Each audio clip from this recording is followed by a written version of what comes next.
The dust of Silver Creek, Montana, was a fine, pale powder that clung to everything. It settled in the creases of May Harper's worn calico dress, coated the cracked leather of her boots, and dusted her dark hair, making it appear threaded with premature gray. At 28, May felt as old as the mountains that loomed over the small, hard-bitten town. The mountains were silent and enduring, and she tried to be the same. Silence was all she expected from life now. It was all she dared to hope for. It had been 4 months since the collapse at the Morningstar mine. 4 months since the foreman had come to her door. His hat held tight in his hands, his gaze fixed on a spot just past her shoulder. He'd mumbled words about a timber support, a sudden shift of rock, and God's will. May had listened without a word, her hands clasped so tightly at her waist that her knuckles turned white. The town had expected tears, a widow's wail that would echo down the single dusty street. She gave them nothing.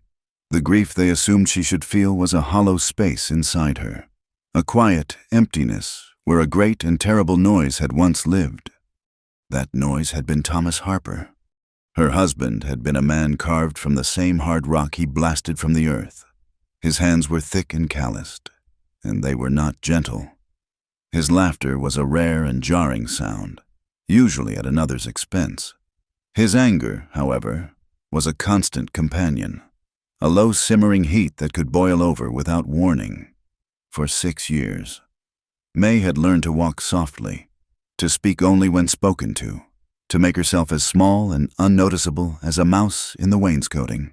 She learned the subtle shift in his posture that signaled a coming storm, the tightening of his jaw that meant a plate would be thrown or a sharp word would find its mark. He had never liked her quietness, calling it insolence, but her silence had been a shield, a thin and brittle one, but the only one she had. When the foreman told her Thomas was gone, crushed beneath tons of Montana earth, the first thing May felt was not sorrow, but a profound, terrifying stillness. The storm had finally passed. But in a town like Silver Creek, a woman alone was a problem to be solved, a stray to be shooed away, or a prize to be claimed. May was a widow, but she was young. In the eyes of the town's respectable wives, she was a threat, a loose thread in their tightly woven social fabric. They looked at her with a mixture of pity and suspicion, their gazes lingering on her plain face and slender frame, as if searching for the flaw that had made her a widow. They whispered behind their fans in the dry goods store, their words like the rustle of dry leaves. Poor thing, one might say, the pity dripping with condescension. But you know, Thomas always had a temper. Maybe it's for the best. The men of the town saw her differently. To them, she was no longer Thomas Harper's property. She was a woman unowned, a piece of land left fallow. Their eyes, when they fell upon her, were heavier, more assessing. Saloon patrons and out-of-work miners would tip their hats with a greasy familiarity that made her skin crawl. Their offers of help were wrapped in suggestions that left a bitter taste in her mouth. She was, as she overheard one man drunkenly declare to his friends, used goods, but still serviceable. That phrase had settled deep in her bones, a cold and heavy stone. She was a broken tool, a ragged piece of cloth left behind. So she worked. She clung to her independence with a quiet desperation. She took any job that would keep a roof over her head in a tiny room at the back of Mrs. Gable's boarding house and put a little bread and beans in her stomach. She rose before the sun to scrub the floors of the saloon, the air thick with the ghosts of stale whiskey and lonely laughter. She mended torn shirts for prospectors, her fingers nimble and sure, stitching together the frayed edges of other people's lives. She helped the baker, her hands covered in flour, her back aching from kneading dough in the pre-dawn chill. She moved through the town like a phantom, her gaze fixed on the ground ahead of her. She spoke only when necessary, her voice soft and unused. Her silence was no longer just a shield against a husband's rage. It was a wall against the world. inside that wall. She could be numb. She could work until her muscles screamed and her mind was too tired to remember the sting of a careless word or the weight of a heavy hand. She expected nothing from anyone, not kindness, not pity, not even basic decency. She wanted only to be left alone, to earn her keep and fade into the background, as unremarked upon as a fence post. It was Martha Gable who finally shattered her fragile peace. The owner of the boarding house was a woman whose kindness, if it existed at all, was buried under layers of pragmatism and a tongue as sharp as a skinning knife. She was tall and raw-boned, with a face that looked like it had been in a long argument with the world and had mostly won. She watched May with shrewd, assessing eyes, as if May were a column of figures in her ledger that refused to add up. One blistering afternoon, when the heat made the air shimmer above the dirt street, Mrs. Gable found May in the laundry shed behind the boarding house, scrubbing sheets in a tub of steaming, lye-scented water. The work was brutal, but May welcomed the burn in her arms and the sweat that dripped down her temples. It was real. It was honest. "Harper," Mrs. Gable said, her voice cutting through the rhythmic slosh of the water. May didn't look up, just continued her scrubbing. "Yes, ma'am." "Stop that for a minute. You're going to scrub the pattern right off those sheets." Mrs. Gable leaned against the doorframe, folding her arms across her formidable chest. "I've got a proposition for you." May paused, her hands submerged in the hot water. Propositions were rarely good news. "I'm fine with the work I have, Mrs. Gable." "No, you're not," the older woman stated flatly. "You're getting thinner than a stray dog in winter, and the other boarders are starting to complain you spook them, creeping around like a ghost. Besides, Jedediah's wife is coming back from visiting her sister in Cheyenne. She'll be taking over the saloon floors again." A cold knot formed in May's stomach. The saloon job was her most reliable. It paid in coin, not just leftover food. "I see," May said, her voice barely a whisper. She finally looked up, her eyes meeting Mrs. Gable's for a brief moment before skittering away. "Don't look like I just shot your horse." Mrs. Gable grumbled. "It's not the end of the world. Might be the beginning of a new one, if you've got the grit for it." She pushed herself off the doorframe and took a step into the humid shed. "You know the Bar J Ranch north of here, up in the foothills?" May nodded. She'd heard of it, a place people spoke of in low tones. It was isolated, remote, a one-man operation. "Man who runs it, Reed Dawson, needs a cook, a housekeeper, really, the last one. A fella from the looks of him, apparently got spooked by a rattlesnake and ran all the way back to Bozeman."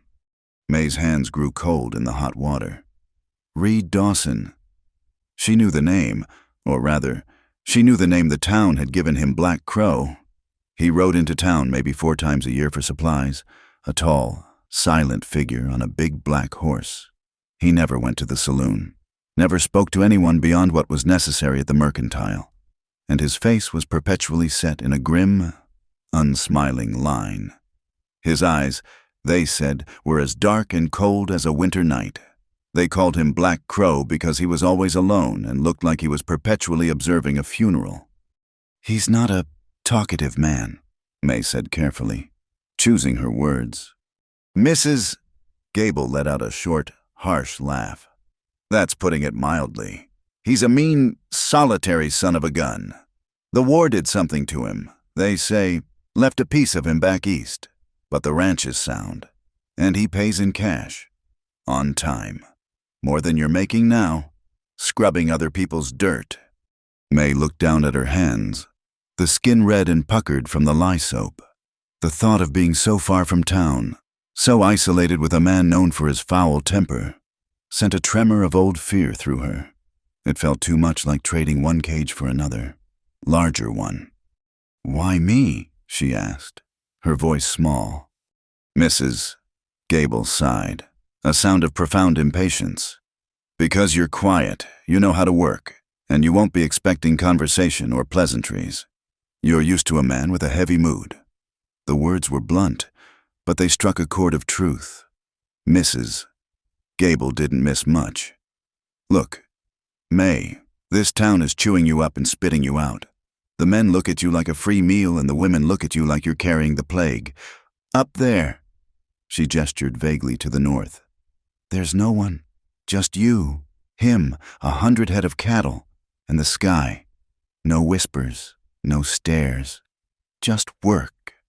The word that caught May's attention wasn't work or cash. It was no one. No whispers, no stares. The silence she craved, it was a vast, empty silence, perhaps, but it would be hers. Seeing the flicker of consideration on May's face, Mrs. Gable pressed her advantage, a smirk playing on her lips. She delivered the final line as if it were a grand joke. Besides, maybe it'll do him some good. Folks say a man as mean as the Black Crow just needs a good hot meal to teach him how to be a person again. I'm sending you up there as a missionary of biscuits and gravy. The joke was cruel, positioning May as a sacrificial offering to tame a beast. But beneath the cruelty was a strange, twisted sort of logic. May wasn't being sent for her beauty or her charm, but for her endurance. She was being sent because she was already broken. And what more damage could one angry cowboy do? May slowly pulled her hands from the water and dried them on her apron. She thought of her tiny, airless room. She thought of the leering eyes of a man who'd followed her from the mercantile the day before. She thought of the endless, back-breaking work for scraps that would barely keep her alive. Then she thought of the foothills, of the vast, open space, of a silence so deep you could hear the blood in your own ears. Maybe Thomas had been the loudest storm. Maybe the Black Crow was just the quiet cold that came after. She was used to the cold. "When would I leave?" she asked, her voice steady. Mrs. Gable's smirk widened into a triumphant grin. "Ben from the livery is taking a wagon of supplies up that way tomorrow morning. Be ready at sunrise." May simply nodded. There was nothing more to say. She spent the rest of the day finishing her work, her movements automatic. That evening, she packed her meager belongings into a single, battered carpet bag, 2 worn dresses, a small Bible her mother had given her, a tintype photo of her parents, and the shawl she'd been knitting. It was a small, sad collection that told the entire story of her life. As the sun rose the next morning, casting long, cool shadows across Silver Creek, May was waiting by the livery. The air was crisp with the promise of another hot day. Ben, a grizzled man with tobacco-stained teeth, loaded her bag onto the back of the wagon without a word. She climbed up onto the hard wooden seat beside him, her back straight, her face impassive. As the wagon rattled out of town, past the saloon and the mercantile and the little white church, May did not look back. She kept her eyes on the horizon, on the hazy blue line of the distant mountains where the Bar J Ranch lay waiting. She was a widow, sent as a joke to cook for an angry cowboy. She expected nothing. She hoped for nothing. She was just a woman seeking silence, heading toward a place where it was the most plentiful crop. The wagon groaned and swayed, its iron-rimmed wheels grinding a slow, rhythmic complaint against the stones of the trail. For hours, May sat beside Ben, the liveryman, her spine held rigid against the jolts that traveled up from the unforgiving path. The town of Silver Creek had long since vanished behind them, swallowed by the rolling, sun-bleached hills. The world grew larger and emptier with every turn of the wheels. The sky was a vast, indifferent bowl of pale blue, and the land beneath it was a sea of dry grass and sagebrush, punctuated by the dark, stoic shapes of ponderosa pines. Ben was not a man for conversation. He spoke to his mules more than he spoke to her, his words a low, guttural string of curses and encouragements. The silence that filled the space between them was different from the silence May had cultivated in town. That had been a silence of defense, a wall built against whispers.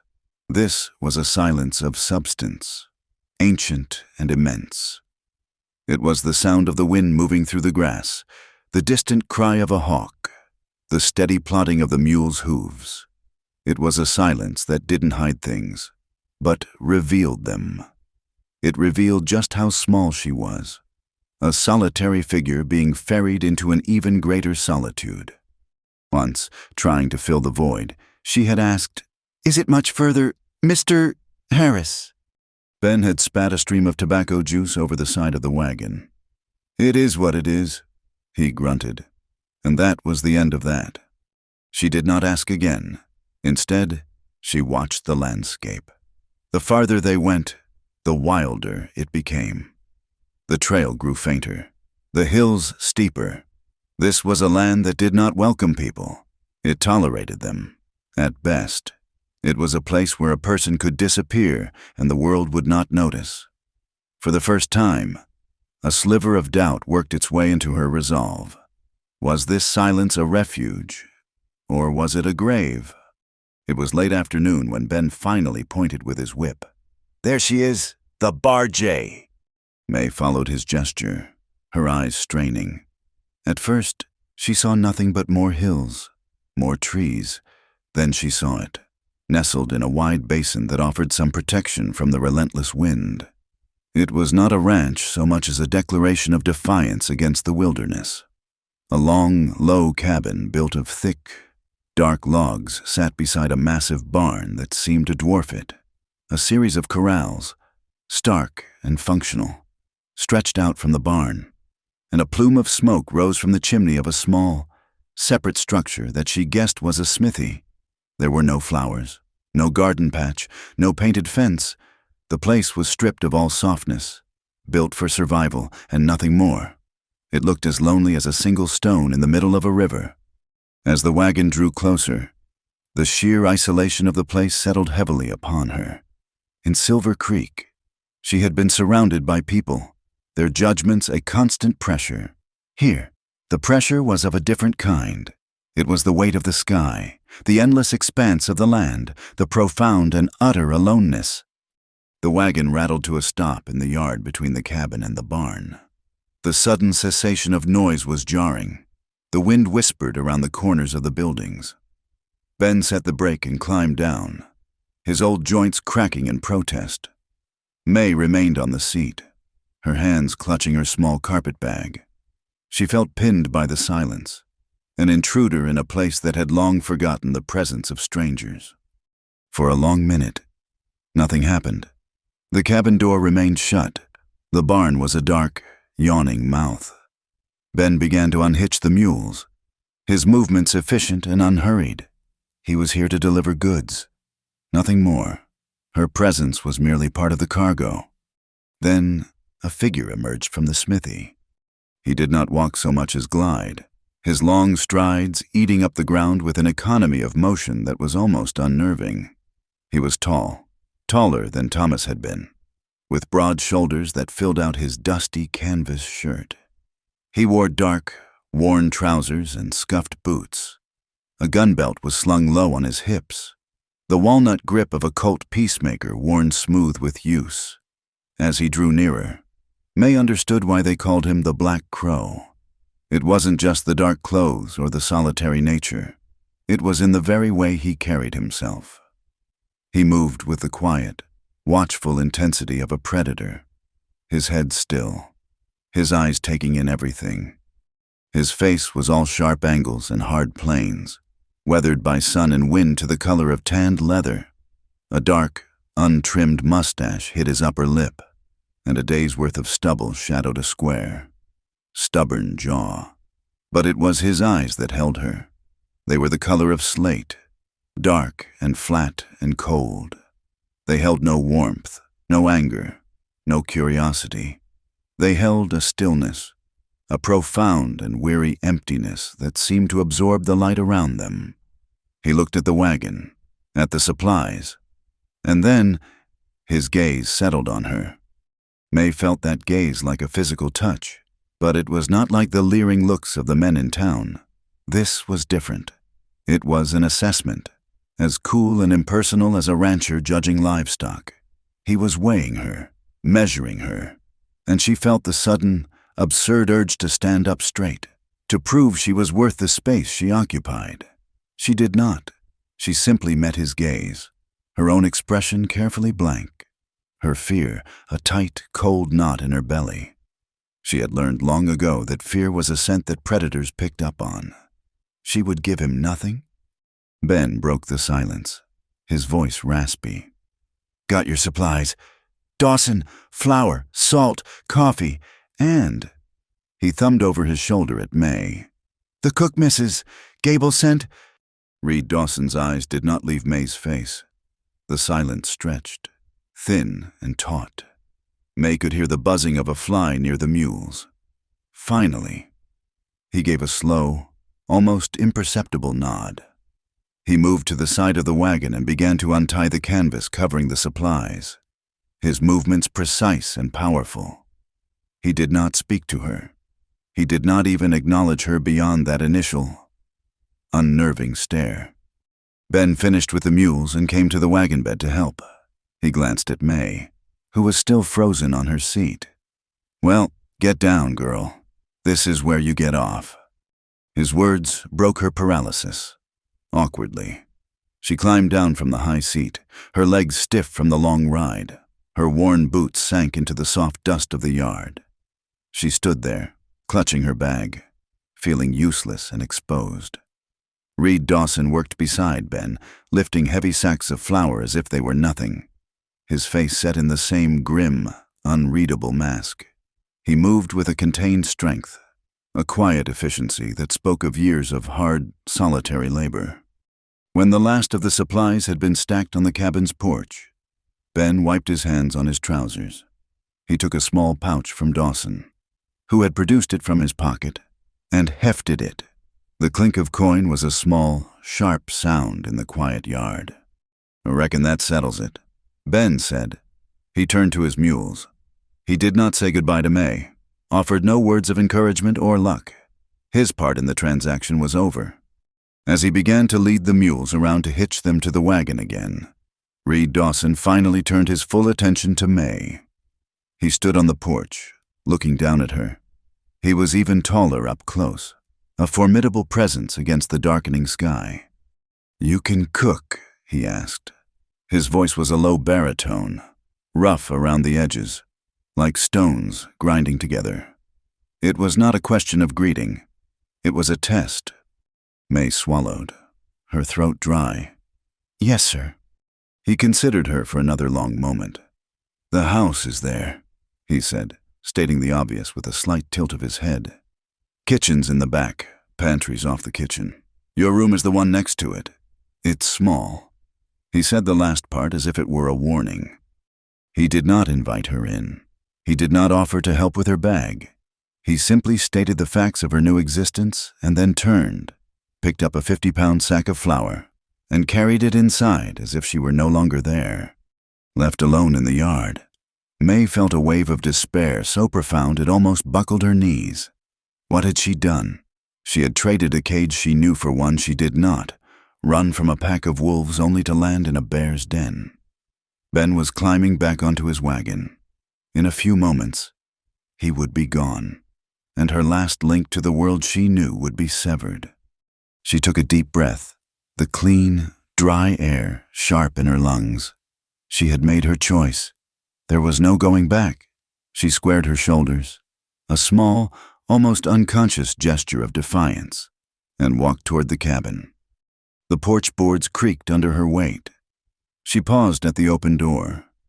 Inside, the cabin was dark and cool. The main room was dominated by a large stone fireplace, cold and empty. The furniture was sparse and heavy, a rough-hewn table, 2 chairs, a bookshelf filled with a few leather-bound volumes. A rifle leaned against the wall next to the hearth, and a pair of worn spurs hung from a peg by the door. The place smelled of wood smoke, old leather, and something else, a deep, abiding loneliness. It was cleaner than she had expected, but it was not a home. It was a shelter, a place a man came to sleep, but not to live. She heard a thud from the back of the house as Dawson dropped another sack. She stepped over the threshold and made her way toward the sound, her bag bumping against her leg. The kitchen was a simple, practical space. A large cast-iron stove stood against one wall, and a pump for water was fixed to a dry sink. Shelves held a mismatched collection of tin plates and mugs. It was here, in this room, that her new life would be centered. Dawson was already outside again, retrieving the rest of the supplies. He worked with a relentless, focused energy, never once looking at her or speaking to her. She was a ghost in his house, an object that had been delivered along with the coffee and salt. She found the door to her room. He was right, it was small, little more than a closet with a window. It held a narrow cot with a thin mattress, a small crate for a bedside table, and a single peg on the wall.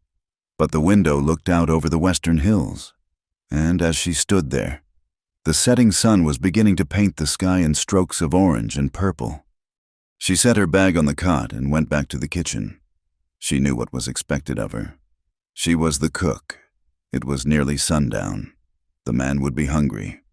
She found the pantry and began to put the supplies away. Flour, beans, coffee, sugar, salt pork, the simple, sturdy staples of a frontier life. As she worked, Ben's wagon rattled away from the ranch. She heard the sound grow fainter and fainter until it was finally consumed by the vast, enveloping silence.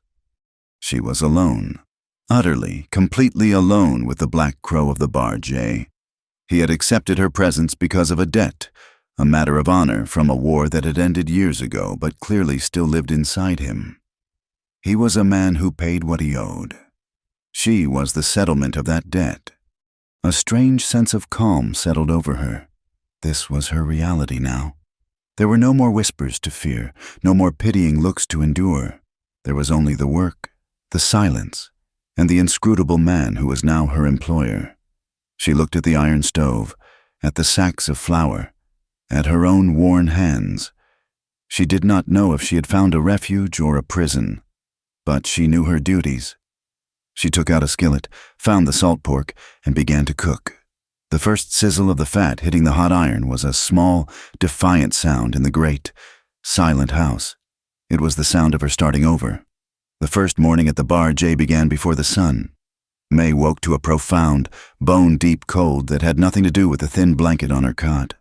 It was the chill of the house itself, a structure that seemed to have absorbed the loneliness of the surrounding landscape.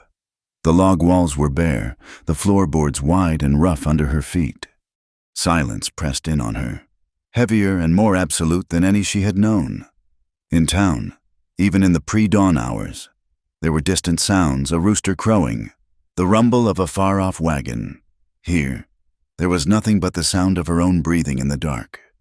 She rose and dressed in the gray gloom, her fingers fumbling with the buttons of her dress. Her first task was the stove. It was a great black beast of iron, cold to the touch. She found the kindling box and the woodpile Reed Dawson had stacked with grim precision on the back porch. As she worked, laying the wood and striking a match, the small, sputtering flame was a welcome, living thing in the vast, empty kitchen.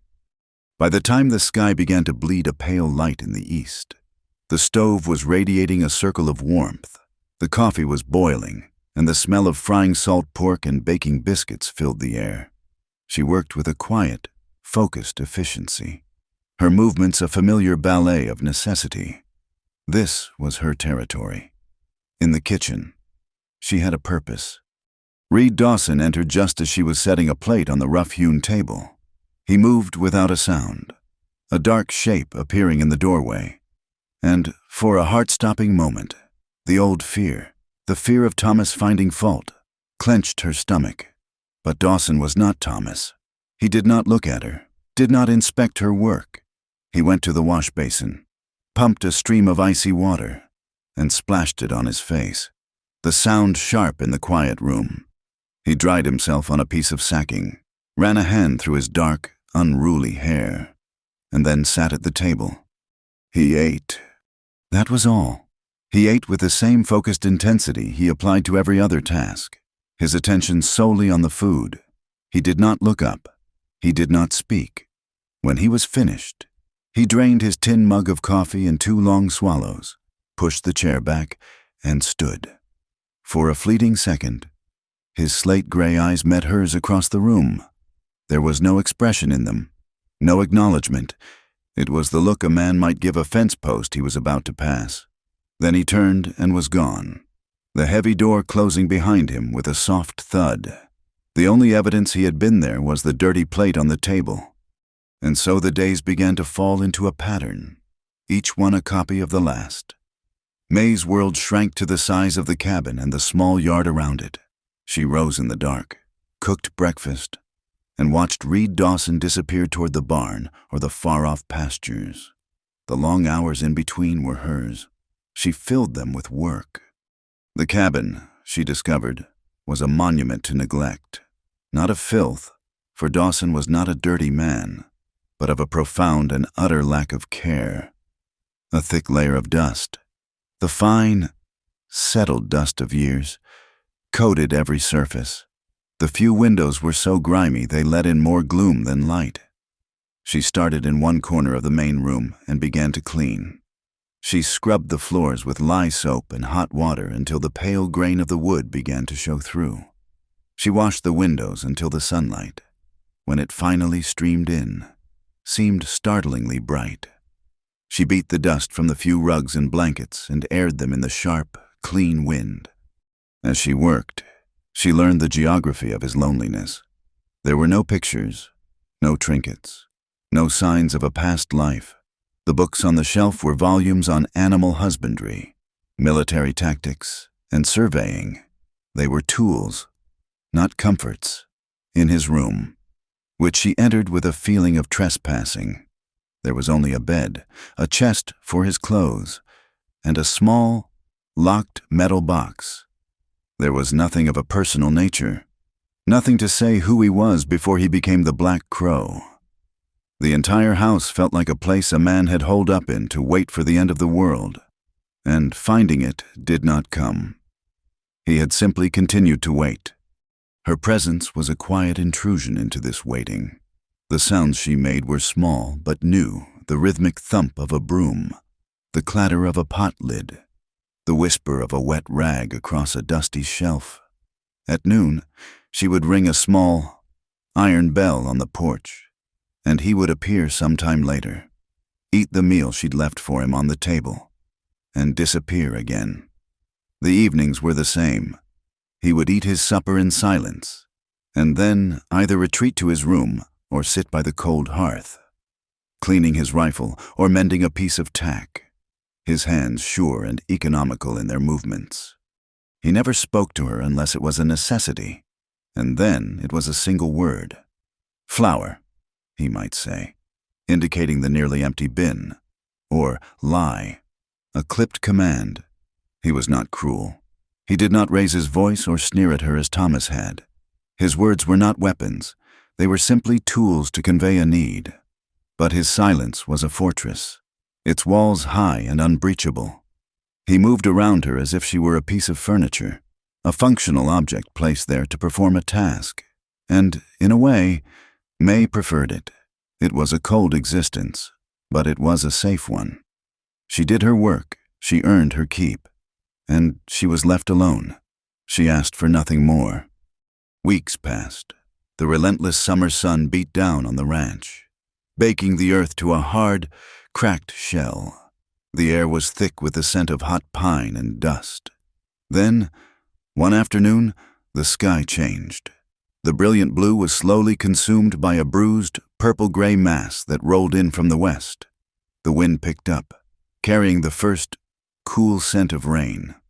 By late afternoon, the storm broke. It was not a gentle shower. It was a deluge, a torrent of water that hammered against the roof and turned the dusty yard into a roiling sea of mud. The wind howled around the corners of the cabin, a low, mournful sound. May lit a lamp. Though it was hours before sunset, the storm had plunged the world into a deep twilight. The small circle of golden light did little to push back the oppressive gloom. She was in the kitchen, preparing supper beans and cornbread, a simple, filling meal. The sound of the rain was a constant, deafening roar. She found herself glancing at the door. listening for the sound of his footsteps on the porch. The thought of him being out in this, tending to the cattle, sent an unfamiliar and unwelcome prickle of concern through her. She pushed it away. He was a hard man, made for a hard land. A little rain would not hurt him. An hour later, when the storm was at its peak, the door was thrown open. Reed stood framed in the doorway, a giant, dripping silhouette against the violent gray world outside. Rain streamed from the brim of his hat and plastered his dark hair to his skull. His canvas coat was soaked through, and he was covered in mud from the knees down. He stood there for a long moment, water pooling around his boots on the floor she had scrubbed just that morning. He looked exhausted, the hard lines of his face deeper than usual. A shiver racked his broad frame, a violent, uncontrollable tremor. He shut the door, plunging the room back into lamplight. Without a word, he began to shed his wet outer layers, dropping them in a heap by the door.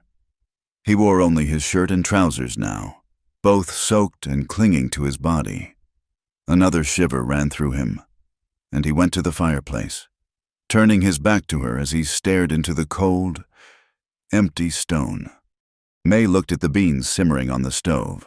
It was a good meal, a practical meal, but as she looked at the man standing there, his shoulders slumped with a weariness that seemed to go deeper than muscle. It felt inadequate. It was food for sustenance, not for comfort, and in that moment, he looked like a man who needed comfort, though he would never, ever ask for it. An idea, quiet and insistent, took root in her mind. It was a risk. It went beyond her duties. It was an offering, and offerings could be rejected. She moved silently. On a low shelf in the pantry, she found a small jar of dried herbs she had collected. In the cool box outside, she knew there were a few tough, stringy chickens that scratched a living in the yard. She took the lamp and a small hatchet and slipped out the back door into the maelstrom. The wind and rain tore at her, soaking her thin dress in seconds, but she was resolute. A few minutes later, she returned, drenched and shivering herself, a lifeless chicken in her hand. She did not look at Reed, who had not moved from his position by the hearth. She went to the stove, added more wood until it was roaring hot, and began to work. The kitchen filled with the quiet, domestic sounds of her task, the rhythmic chop of a knife as she cut up the wild onions and tough carrots she'd found growing near the creek bed, the soft thud of the chicken being jointed, the hiss of the pot as she added water. The scent of the simmering herbs began to permeate the air, a warm, savory fragrance that fought back against the cold, damp smell of the storm. For over an hour, she tended the pot, stirring, skimming, tasting. She moved with a grace and certainty that came from a deep, instinctual knowledge. This was more than just cooking. It was a ritual. It was a quiet prayer against the cold, against the loneliness, against the storm both outside and in. When the soup was ready, she ladled it into a thick pottery bowl. The steam rose in a fragrant cloud. She baked a fresh batch of biscuits, their tops golden brown and glistening with melted lard. She placed the bowl, the biscuits, and a spoon on a small wooden tray. Her heart hammered against her ribs as she crossed the main room. He was still standing by the fire, a solitary, unmoving figure. He did not turn as she approached. "Mr. Dawson," she said, her voice barely a whisper above the roar of the rain. He turned his head slowly. His eyes, in the flickering lamplight, looked hollowed out, dark pools of exhaustion. He looked at the tray, his gaze lingering on the steam rising from the soup. For a moment, she thought he would refuse it, wave her away with a gruff dismissal. Instead, he silently took the tray from her hands. Their fingers did not touch. He carried it to one of the hard wooden chairs by the hearth and sat down. May retreated to the shadows of the kitchen doorway, watching. He picked up the spoon and dipped it into the bowl. He lifted it to his lips and paused, letting the steam warm his face before taking the first taste. He closed his eyes, just for a second. It was a small, almost imperceptible gesture, But to May, it was as loud as a shout. He ate the entire bowl of soup, slowly, methodically. He used the biscuits to wipe the bowl clean, leaving not a single drop. When he was finished, he set the tray on the floor beside him. He did not look at her. He did not say thank you. He simply leaned his head back against the chair, facing the fire that wasn't there. And for the first time since she had arrived, the rigid, unyielding tension in his shoulders seemed to ease, just a fraction. The storm raged on outside, but inside the cold, quiet cabin, something had shifted. A single bowl of soup had become a bridge across an ocean of silence, a small, warm light in a vast and empty house. The storm passed as abruptly as it had arrived, leaving the world washed clean and smelling of damp earth and pine. In the days that followed, a subtle shift occurred in the cabin's oppressive silence. It was no longer a void, but a space that held a shared memory, the memory of a bowl of soup, an act of unsolicited care. Reed Dawson did not mention it, and neither did May. Words were not the currency of this place, but something had changed in the way he occupied the house. He no longer seemed to look straight through her, but at a point just beside her, as if acknowledging her presence in his periphery. For May, the routine remained the same: rise, cook, clean, cook, sleep. But the work felt different. She was no longer just scrubbing away the neglect of a lonely man. She was tending to a place that was, for now, her own small corner of the world. She found a strange comfort in the rhythm of her tasks, a sense of purpose that had long been absent from her life. About a week after the storm, she noticed Reed was not himself. He moved slower, his usual precise energy replaced with a leaden weariness. He skipped the noon meal entirely, a first since her arrival. When he came in for supper, his face was flushed, and a strange, glassy sheen coated his eyes. He barely touched his food, pushing the plate away after only a few bites. He rose from the table, and as he turned, he staggered, catching himself on the back of the chair. "Mr. Dawson." May's voice was quiet, but it cut through the room. He did not answer. He straightened himself with a visible effort and walked to his room, his footsteps heavy and unsteady. The door closed behind him.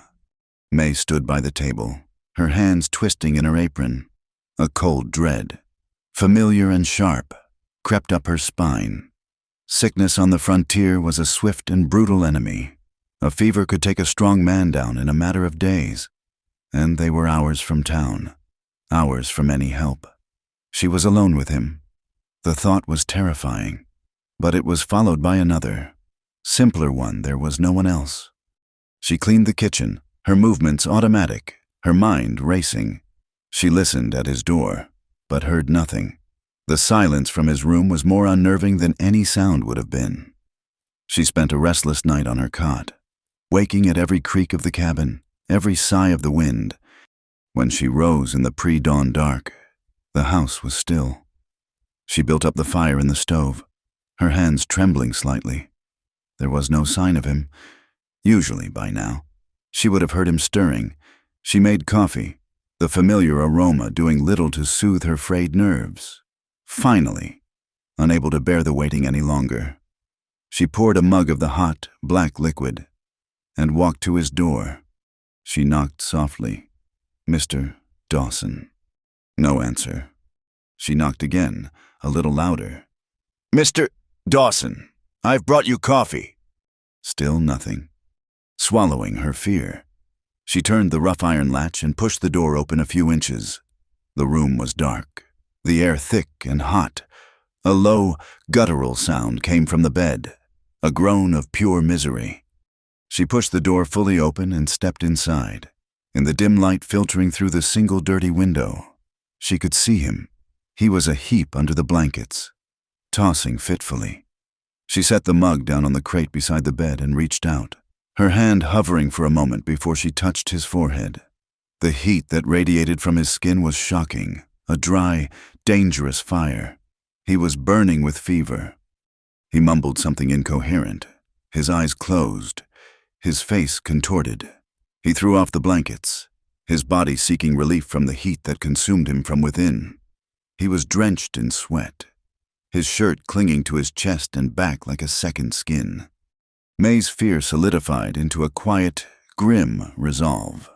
Panic was a luxury she couldn't afford. There was only the work that needed to be done. She went to the kitchen and returned with a basin of cool water and a clean rag. She needed to get his temperature down. She needed to get that sweat-soaked shirt off him. She sat on the edge of the bed. It sagged under her weight. "Mr. Dawson," she said, her voice low and steady. "Reed, you need to sit up. I have to get this shirt off you." He didn't seem to hear her. He just moaned, his head thrashing on the pillow, gently. She put a hand on his shoulder and tried to ease him into a sitting position. He was dead weight, but she persisted, using all her strength to prop him up against the rough-hewn headboard. His head lolled to one side, his breathing ragged. She began to unbutton his shirt, her fingers working with a detached, clinical efficiency. This was not a man. This was a patient. This was a task. But as she pulled the damp cloth away from his shoulders, her breath caught in her throat. His back was a roadmap of old violence. A long, jagged scar ran from his left shoulder blade down toward his ribs, the skin puckered and white. Another, a starburst of ruined flesh, sat high on his right shoulder, as if something had exploded against him. There were smaller marks, too, pale lines that crisscrossed the tanned skin. These were not the scars of a ranching accident. They were the marks of war, of bullets and shrapnel and blades. They were the story he never told, written permanently on his body. She stared for a moment, her mind reeling. She had known he was a soldier, but to see the proof of it, the physical testament to the horrors he must have endured, was something else entirely. It made his silence, his hardness, his profound and empty eyes suddenly make a terrible kind of sense. He had not just come back from a war. He had brought it back with him, carved into his very skin. Shaking off her shock, she returned to her task. She gently pulled the shirt off his arms and tossed it aside. His chest was broad and corded with muscle, also littered with a few smaller, faded scars. She dipped the rag in the cool water, wrung it out, and hesitated for a fraction of a second. Then, she laid it gently on his forehead. He sighed, a long, shuddering sound, and for a moment, the tense lines of his face relaxed. She bathed his face and neck, then moved to his chest and arms. He was still submitting to her care in his delirium.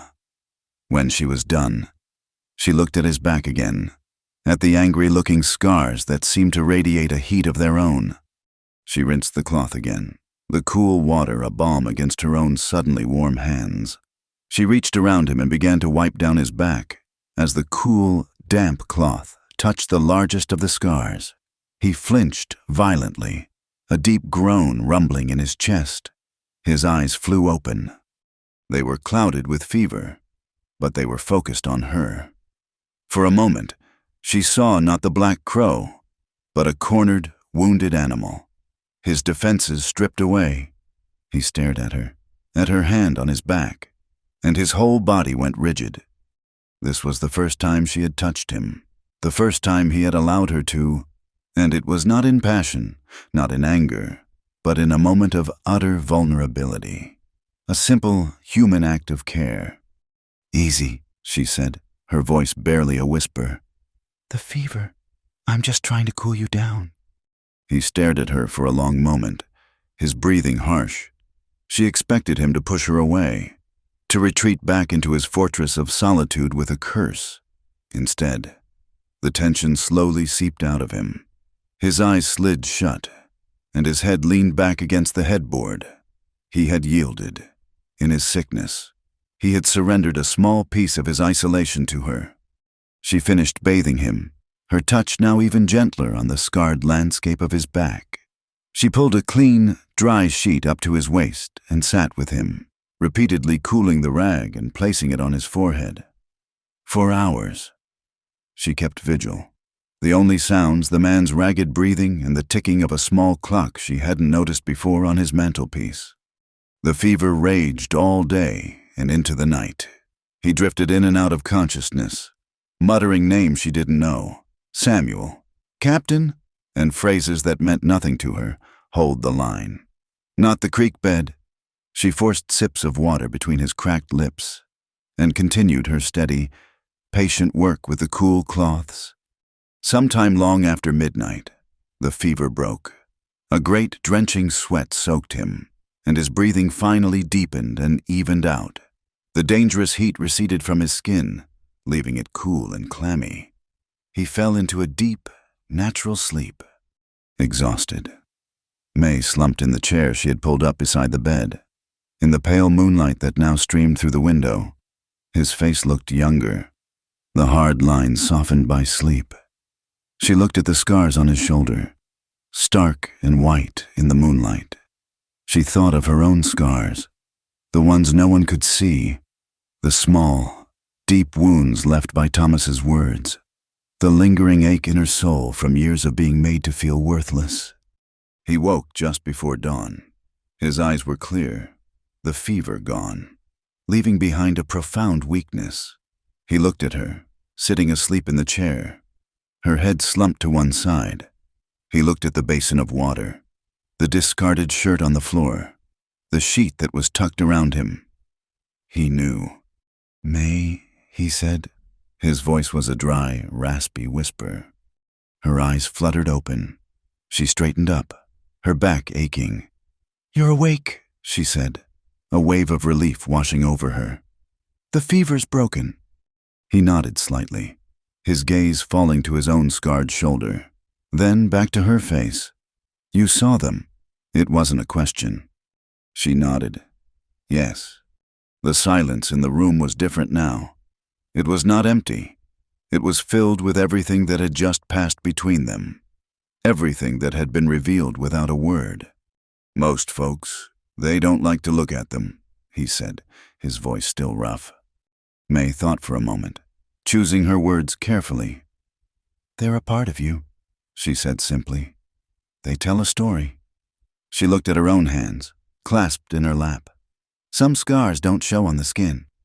His eyes, sharp and clear now, searched her face. He saw something there, a shadow of a pain that mirrored his own.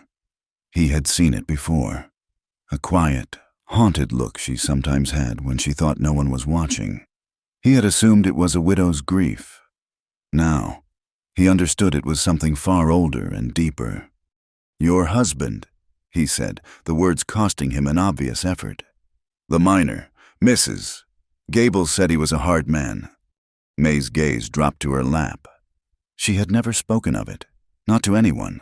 To speak of it was to give it life, to make it real again. But in this room, in the quiet gray light of dawn, with this broken, silent man who had let her see his own wounds, the words came, halting and quiet. "He was," she whispered. His hands were heavy, his words were heavier." She took a shaky breath. "I learned to be quiet, to be small, to not be seen." She looked up, her eyes meeting his. "I thought if I was good enough, quiet enough, he would stop. He never did." Reed did not offer words of pity. He did not say he was sorry. He simply listened, his face a grim, unreadable mask. But his eyes held a new light, a flicker of profound, shared understanding. He knew what it was to live with ghosts. He was quiet for a long time, the only sound the distant call of a mourning dove. Then he spoke, his voice low and gravelly, the words pulled from a place of deep, guarded pain. "I had a brother," he said, his eyes fixed on some distant point beyond the cabin wall. "Samuel. He was younger, followed me everywhere, followed me into the army." He paused, swallowing hard. "We were at Shiloh. The fighting it was a hornet's nest. I was a corporal. I told him and 2 other boys to take cover in a small ravine. It looked safe." His voice broke, just for a second, and he cleared his throat. It was what the artillery had sighted on. A shell came in. I was the one who pulled him out. He stopped, his jaw tight, his knuckles white where he gripped the sheet. He was 17. I promised my mother I'd look after him. The confession hung in the air between them, stark and terrible.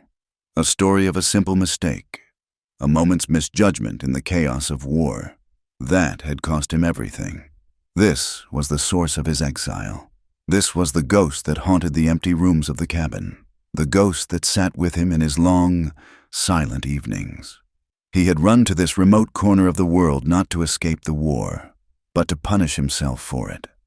May felt tears welling in her eyes, not for herself, but for the boy he had been and the broken man he had become. She saw the crushing weight of guilt he carried, a burden far heavier than any of his physical scars. Slowly, she reached out and laid her hand on his. His skin was cool now. His hand was large and calloused, but he did not pull away. He simply lay there, his fingers limp beneath hers. They sat in silence as the sun rose, painting the small, dusty room with strokes of gold. Two strangers, a beaten widow and a haunted soldier, their secret wounds laid bare in the quiet morning light. For the first time, in that cold and lonely house, neither of them was truly alone. The confession in the gray light of dawn did not magically unbar the doors to Reed Dawson's soul, but it did leave one slightly ajar. In the weeks that followed his recovery, the silence that lived between them changed its nature. It was no longer the stark, empty silence of two strangers occupying the same space, but a softer, more companionable quiet, like the stillness of a forest after a snowfall. It was a silence that held shared knowledge, a quiet understanding of the scars, both seen and unseen, that they each carried. Words remained a scarce commodity. Reed was still Reed, a man who spoke more with his hands and his eyes than with his mouth. But May noticed the small shifts, the tiny cracks in the fortress of his solitude. He began to leave a freshly drawn bucket of water on the back porch for her each morning, a silent acknowledgement that her day began with the needs of the kitchen. Once, returning from a trip to the far pastures, he left a cluster of wild choke cherries on the kitchen table, their dark purple skins glistening like jewels. He never mentioned them, and she never thanked him. But that evening, she made a small tart, and the faint, almost smile that touched the corner of his mouth as he ate was more eloquent than a sonnet. May, in turn, began to feel the tight knot of fear that had lived in her stomach for years slowly start to loosen. The cabin no longer felt like a cold, temporary shelter. It was becoming a place of safety. She moved with a new, quiet confidence. The sound of her footsteps on the wooden floors no longer a timid shuffle, but a steady, rhythmic beat. Sometimes, as she kneaded bread in the warm morning sun that now streamed through the clean kitchen window, she would find herself humming a half-forgotten tune, the sound so unfamiliar in her own throat that it would startle her into silence. Their lives were a quiet dance of routine and unspoken gestures. He would mend a broken hinge on the pantry door. She would leave a hot plate of food covered for him by the hearth when he was late from the fields. It was a fragile peace, a delicate ecosystem built on the foundation of shared pain and mutual respect. May knew it was not happiness, not yet, but it was a calm she had never known, and she guarded it as fiercely as Reed guarded his land. Summer began to wane, the days growing shorter, the nights carrying a sharper chill. The sky, which had been a constant, brilliant blue, began to take on a more brooding character. Great fleets of gray clouds would gather on the horizon in the afternoons, promising a rain that rarely came. The air grew heavy, charged with an unspoken tension, as if the land itself were holding its breath. The storm, when it finally broke, was a thing of terrible, magnificent violence. It began not with rain, but with wind, a low moan at first. It rose to a deafening shriek, tearing at the sturdy log cabin and whipping the tall pines into a frenzy. May stood at the window, watching as the world dissolved into a blur of dust and flying leaves. The sky turned a sickly shade of green-black, and the air crackled with a strange, electric energy. Reed came in from the barn, his face grim, his eyes scanning the horizon. "It's a bad one," he said, his voice a low rumble against the rising howl of the wind. "Check the shutters." As he secured the heavy wooden bar across the main door, the first drops of rain began to fall. They were not drops, but heavy, silver bullets that struck the roof with the force of thrown stones. Then came the lightning. A brilliant, jagged spear of it struck a tall pine on the ridge, and for a heart-stopping second, the world was illuminated in a stark, ghostly white light. The thunder that followed was not a rumble, but a physical explosion that shook the cabin to its foundations. May worked quickly, her hands sure as she fastened the shutters over the windows, plunging the room into a deep, claustrophobic gloom. She lit 2 lanterns, their warm, steady glow a small comfort against the chaos raging outside. Through a crack in the shutters, she could see Reed fighting his way toward the corral. The horses, his most prized possessions, were screaming in terror, their dark shapes rearing and plunging against the fence rails. Another bolt of lightning, closer this time, struck the ground just outside the corral. There was a sound like a rifle shot as the top rail of the fence splintered, showering the ground with white splinters. "No," May breathed, her hand flying to her mouth.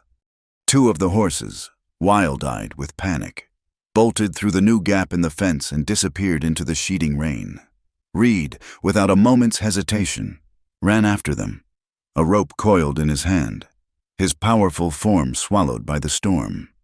May was alone in the swaying, creaking cabin, the lanterns casting dancing, monstrous shadows on the walls. She paced the floor, her heart a frantic drum against her ribs. Every crash of thunder was a physical blow, every flash of lightning a new vision of horror. She thought of him out there, a solitary man against the full fury of the storm, and the quiet calm she had so carefully cultivated was shattered. This was a new kind of fear, not for herself, but for him. An eternity seemed to pass. She strained her ears, listening for any sound beyond the storm's symphony of destruction, but heard nothing. She began to pray, her lips forming silent, desperate pleas to a God she wasn't sure had ever listened to her before. Just as she was beginning to lose hope, the door was thrown open, and he stumbled in, half dragging, half leading the 2 terrified horses. The animals' eyes rolled in their heads, and their sides were heaving. But they were safe. Reed was another matter. His hat was gone, his face was pale and streaked with mud, and a dark, ragged tear ran down the sleeve of his coat. Blood, black in the lantern light, was welling from a deep gash on his forearm. "The barn," he grunted, his voice strained. "Help me get them to the barn." She didn't hesitate. She grabbed the bridle of the nearest horse, her voice a low, soothing murmur as she stroked its trembling neck. Together, they battled their way across the churning, muddy yard to the relative safety of the barn. The wind tore at them, trying to rip the animals from their grasp, but they held on, their shared purpose a bond stronger than the storm. Inside, the barn was a cavern of deep shadows and the warm, earthy smells of hay and animal. Reed managed to get the horses into their stalls, his movements stiff and pained. Once the gates were latched, the last of his strength seemed to desert him. He leaned heavily against the rough wooden wall, his head bowed, his breath coming in ragged gasps. "Your arm," May said, her voice shaking slightly as she came to his side. He looked down at it as if just now noticing the injury. The gash was long and deep, a nasty wound carved out by a splinter from the broken fence rail. "It's nothing," he said, his voice tight with pain. "It is not nothing," she countered, her own voice taking on a firmness that surprised them both. "Sit down." He looked at her, and for a moment, she saw the stubborn pride flash in his eyes, but he was exhausted and hurt, and the fight went out of him. He sank onto a low stack of hay bales, his injured arm held stiffly at his side. "I'll be right back," she said, and ran back through the storm to the cabin. She returned moments later, her skirt soaked and clinging to her legs, carrying a basin of clean water, rags, a bottle of carbolic, and a roll of bandages. She knelt in the hay before him, the lantern on the ground between them casting their faces in a warm, flickering glow. The storm raged outside, a wild and distant beast, but inside the barn, a strange, quiet intimacy enveloped them. "This is going to sting," she said as she gently cleaned the wound, her touch surprisingly steady. He gritted his teeth as the carbolic bit into the raw flesh, a low hiss of pain escaping his lips, but he did not pull away. He watched her, his eyes dark and unreadable in the lantern light. He watched the way she pursed her lips in concentration, the gentle efficiency of her hands as she cleaned and bandaged the wound. She was not just a cook, not just a beaten widow. She was a woman of quiet, formidable strength. When she was finished, she sat back on her heels, the silence stretching between them, punctuated by the drumming of the rain on the barn roof. "I'm sorry," she said finally, her voice small. "About the fence, the horses. I don't know what I should have done." In her mind, she could hear Thomas's voice, blaming her, his rage as loud and violent as the storm outside. She braced herself for Reed's anger, for the cold dismissal she was sure would come. Reed was quiet for a long time, staring at his newly bandaged arm. When he finally looked up, his expression was not angry. It was weary, and something else she couldn't quite name. "It was the lightning. May," he said, his voice low and rough. "There was nothing you could have done." He paused. "Don't be a fool." The words, though harsh, were meant as a reassurance, a dismissal of her misplaced guilt. But the fear, so deeply ingrained, would not be so easily quieted. "They're your livelihood," she whispered, looking down at her hands. "I've brought you nothing but trouble, the fever. Now this, you'd be right to send me away." She risked a glance at his face, expecting to see the cold finality she had seen in so many others. Instead, she saw a flicker of something in his eyes, a deep, unsettled emotion. He looked away, out into the dark, rain-swept maw of the open barn door. "Stay," he said, the word so quiet she almost thought the wind had carried it away. She looked at him, confused. "But—" He turned his head and looked directly at her, his eyes, the color of a stormy sea, held hers. For the first time, he did not look away. He did not retreat behind his wall of silence. He held her gaze, and in the depths of his eyes, she saw not the hard, unyielding black crow, but a lonely man clinging to a piece of driftwood in a vast, empty ocean. "Stay," he repeated, his voice rough with an emotion he could not name. "The house. A man gets used to things." He hesitated, the next words seeming to be pulled from him against his will. "A man gets used to a warm kitchen and a quiet that ain't empty anymore." The confession, so simple and so profound, hung in the air between them. It was the closest he would ever come to a plea. It was an admission that she had become more than just his cook, more than the settlement of an old debt. She had become a presence, a quiet warmth in the cold, empty spaces of his life. May couldn't speak. She could only look at him, her heart aching with a feeling so new and fragile she did not dare give it a name. She saw him then, truly saw him for the first time. Not the fearsome recluse, but Reed, a man who had been broken by war and loss, who had hidden his wounds from the world, and who, in his own gruff and silent way, was asking her not to leave him alone with his ghosts. The storm howled, the rain beat down, but in the small, warm circle of lantern light in a quiet Montana barn, two solitary souls had found a moment of shelter, not just from the storm outside, but from the ones that had raged within them for so long. The weeks that followed the storm in the barn were the quietest May had ever known. It was a peace so profound and so fragile that she was almost afraid to breathe, for fear of breaking it. The confession of their pasts had not led to a torrent of words, but to a deeper, more resonant silence. It was a silence that held not emptiness, but space. Space for a shared glance to linger a moment longer than necessary. Space for a comfortable quiet to settle between them as she washed dishes and he oiled a rifle by the firelight. Reed's recovery was swift, his constitution as tough and unyielding as the land he worked. But the fever and her care had changed him. He was still the Black Crow, a man of few words and a somber mien, but the hard, impenetrable shell had been chipped away, revealing glimpses of the man beneath. He began to look at her, truly look at her, his slate-gray eyes sometimes resting on her face with a quiet, searching intensity that made her skin feel warm. He started leaving things for her, a handful of late-season wildflowers left on the kitchen windowsill, a perfectly carved wooden spoon placed by the flower bin. They were his words, his way of speaking a language he could not form with his tongue. May, in turn, felt herself unfurling like a dry leaf in the rain. The constant, gnawing fear that had been her companion for so long had receded, replaced by a tentative, blossoming hope. She learned the rhythms of his moods, the subtle shift in his shoulders that meant he was weary, the almost imperceptible softening of his eyes when a meal particularly pleased him. The cabin, once a cold and lonely shelter, had become a sanctuary.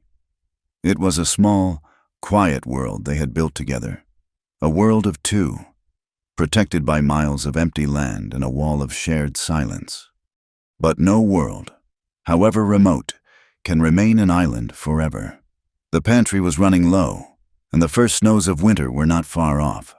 A trip to Silver Creek for supplies was unavoidable. The thought of returning to the town sent a cold shiver of anxiety through May.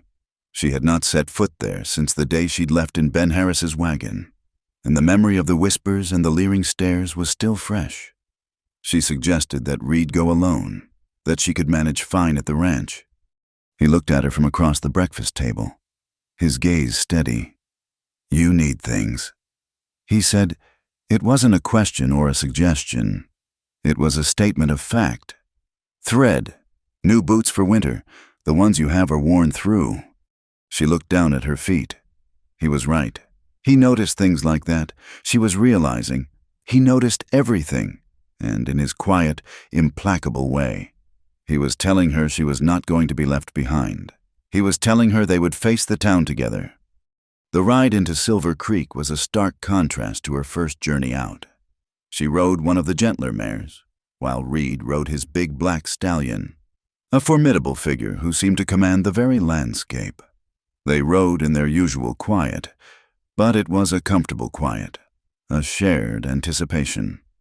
As they neared the town, however, May felt the old tension returning, coiling in her gut. She found herself pulling her shawl tighter, her gaze dropping to the pommel of her saddle. Silver Creek had not changed. The same fine dust coated the street, the same false-fronted buildings sagged under the weight of the sun, but the way the town looked at them had. As they rode down the main street, windows were parted and faces appeared. People stopped what they were doing to stare. The respectable wives, gathered outside the mercantile, fell silent, their eyes following May with a mixture of shock and undisguised contempt. The men, loitering outside the saloon, watched Reed with a new, grudging respect, their gazes sliding over to May with a coarse, speculative curiosity. The rumor mill of a small town grinds fast and grinds fine, and their story had become the local grist. The reclusive, fearsome Black Crow had been tamed, and it was the beaten, cast-off widow, May Harper, who had apparently done the taming. They did not see a story of two lonely people finding solace.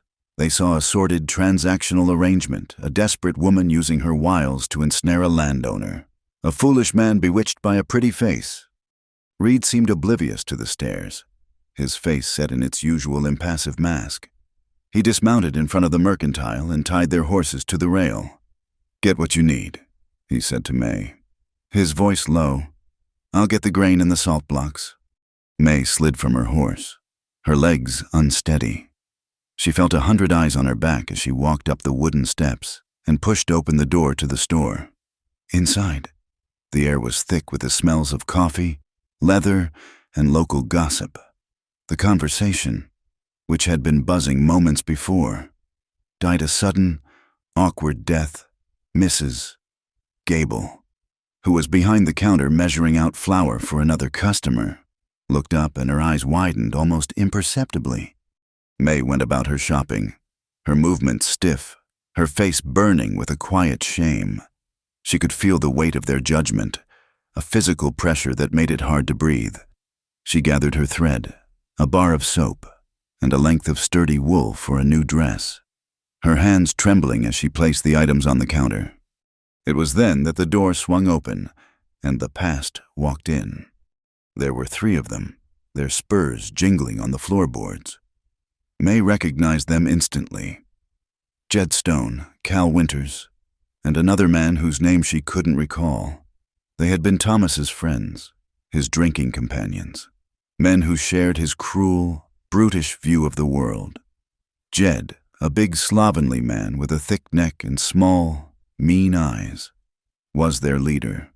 He had always looked at May with a possessive familiarity that made her skin crawl, as if, by being Thomas's friend, he had some claim on her as well. Jed's eyes landed on May, and a slow, ugly smile spread across his face. "Well, look what we have here," he drawled, his voice loud enough for the entire store to hear. "It's the grieving widow.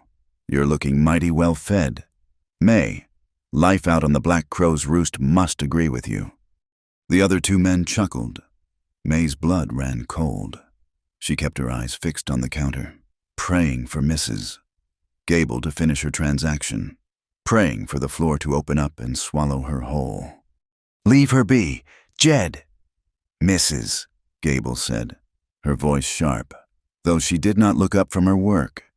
Jed ignored her. He sauntered over to the counter, leaning against it so that May was trapped. "I was just saying hello to an old friend's wife," he said, his eyes roaming over her in a way that made her feel dirty. "Though I suppose you ain't just his wife anymore. Are you heard you're keeping house for Dawson now? Keeping his bed warm, too, I'd wager." A collective gasp went through the store. The insult was raw, public, and designed to inflict the maximum amount of shame. May felt the tears sting her eyes, but she refused to let them fall. She would not give him the satisfaction. Just then, the door opened again. Reed stood there, 2 heavy sacks of grain on his shoulder. He took in the scene in a single, swift glance. May, pale and trembling, trapped at the counter, Jed leering over her, the silent, watching faces of the townspeople. He set the sacks down with a heavy thud. The sound seemed to break the spell. He did not raise his voice. He did not draw his gun. He simply walked toward the counter, his movements slow and deliberate, his slate-gray eyes fixed on Jed Stone. "You have business with me, Stone." Reed's voice was a low, dangerous rumble. Jed, though a big man, seemed to shrink slightly under that cold, steady gaze. He tried to bluster his way through it. "Just talking to the lady. Dawson, no need to get your feathers ruffled. A man's got a right to be concerned about his friend's widow. Tom wouldn't have wanted her shacking up with just anyone." Reed stopped a few feet from him. He did not look at May. His entire focus was on the man who had insulted her. "She is no longer your concern," he said, the words clipped and precise. "And she is not your friend's widow. She is the cook at the Bar J. That is all you need to know." He took another step, his presence suddenly immense, dominating the small space. "Walk away." It was not a request. It was a command, backed by a silent, deadly promise. Jed looked into Reed's eyes, and whatever he saw there made the color drain from his face. He held the stare for a moment. Then his bravado crumbled. He mumbled a curse under his breath, shoved past his friends, and stormed out of the store. The other 2 men followed him like chastened dogs. The silence Jed left behind was thick with tension.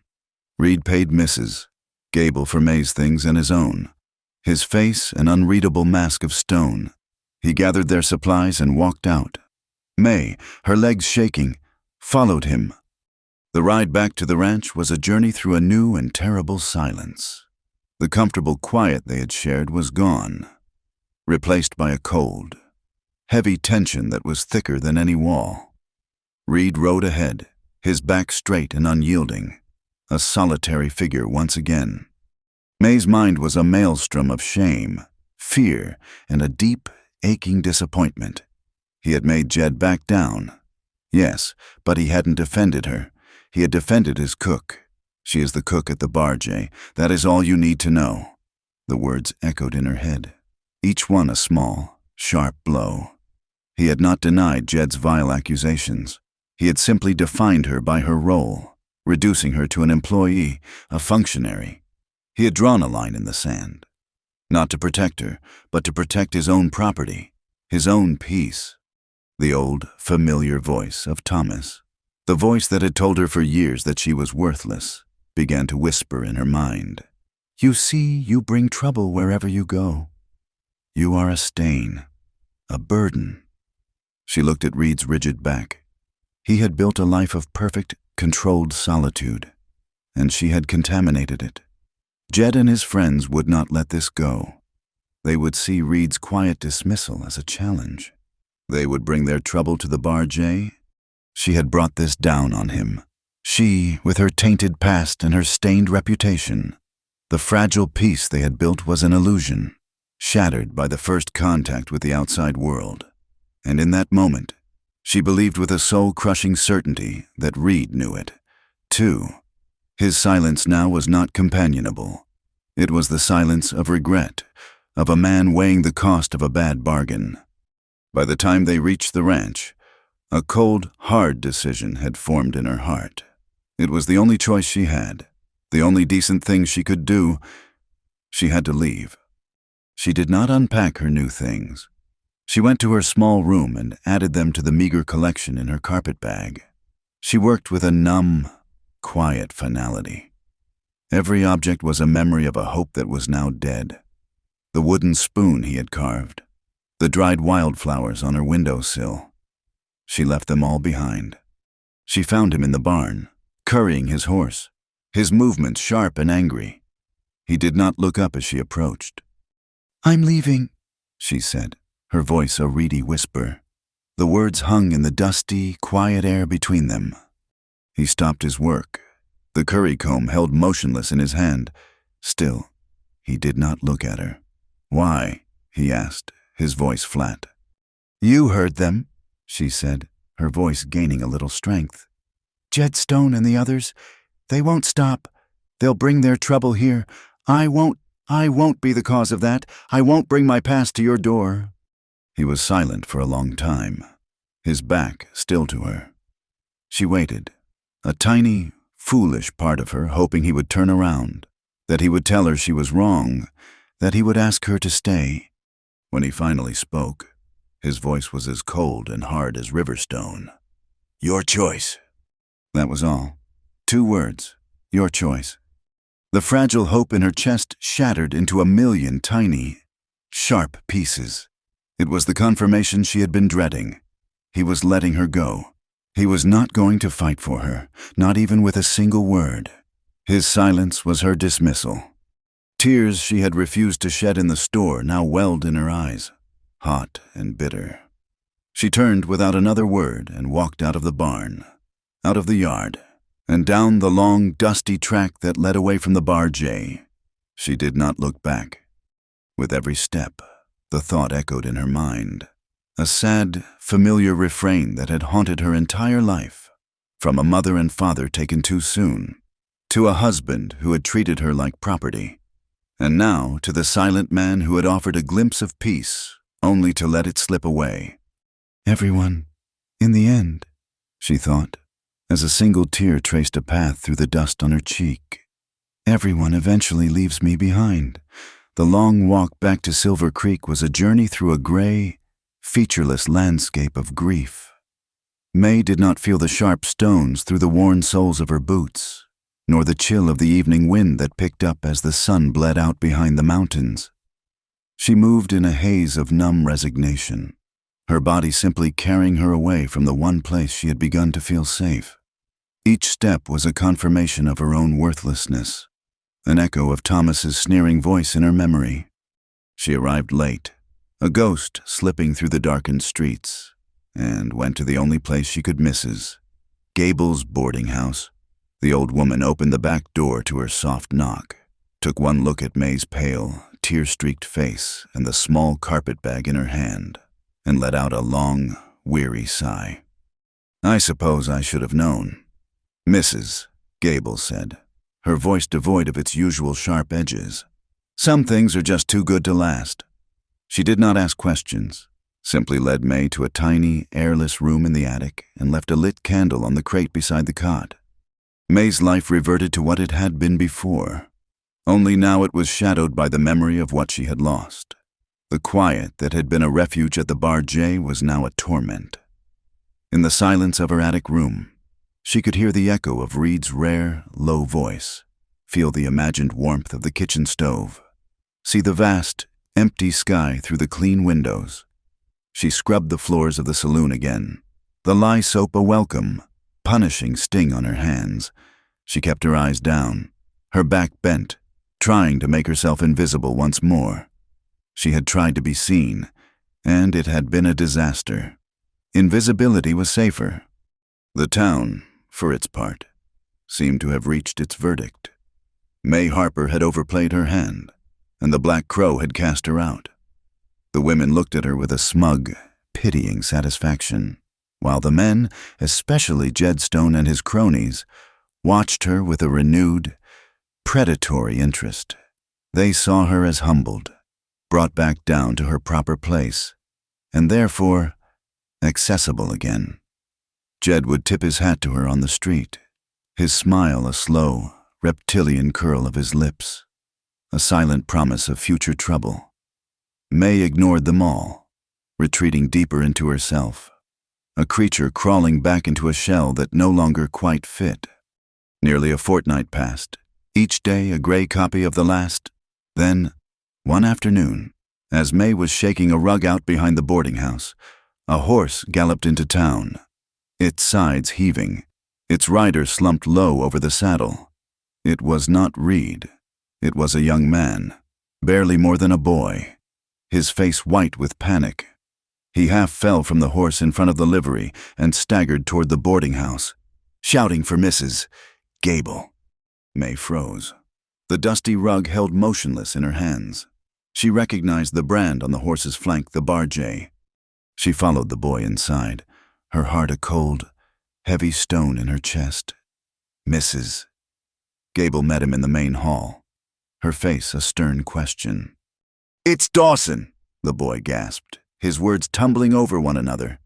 "He's bad sick, ma'am, real bad. The fever came back. He hired me on a few days ago to help with the winter prep. And he was fine then, but yesterday, he just collapsed. The cut on his arm. From that storm. It's gone bad. It's angry looking. And the fever, he's talking out of his head." "Mrs." Gable's face grew grim. "Did you fetch the doc?" "Doc Miller's gone over to Bozeman," the boy said, his voice cracking. "Won't be back for 3 days. They said, I don't think Mr. Dawson has 3 days. He just lays there, burning up. He kept saying a name." The boy looked around, his eyes wild, and then they landed on May, standing silent as a statue in the doorway. "May," he said, his eyes widening in recognition. "That's it. He kept saying May." The world seemed to tilt on its axis. Every ounce of air was pressed from May's lungs. He was sick, alone, calling for her. "Well, Mrs." Gable said, her sharp gaze flicking from the boy to May. "Isn't that a hell of a thing?" She turned to the boy. "Go get yourself something to eat at the saloon. Put it on my account. You've done your part." As the boy stumbled away, "Mrs." Gable folded her arms and looked at May. Her expression was hard, but her eyes held a flicker of something else, pity, perhaps, or a grudging respect. "Seems you're in the middle of it, one way or another, girl. You can stay here and listen to Jed Stone and his pack of coyotes howl at your door. Or you can go back up there and deal with that stubborn, dying fool. Either way, it looks like trouble's found you." May didn't have to think. The choice wasn't a choice at all.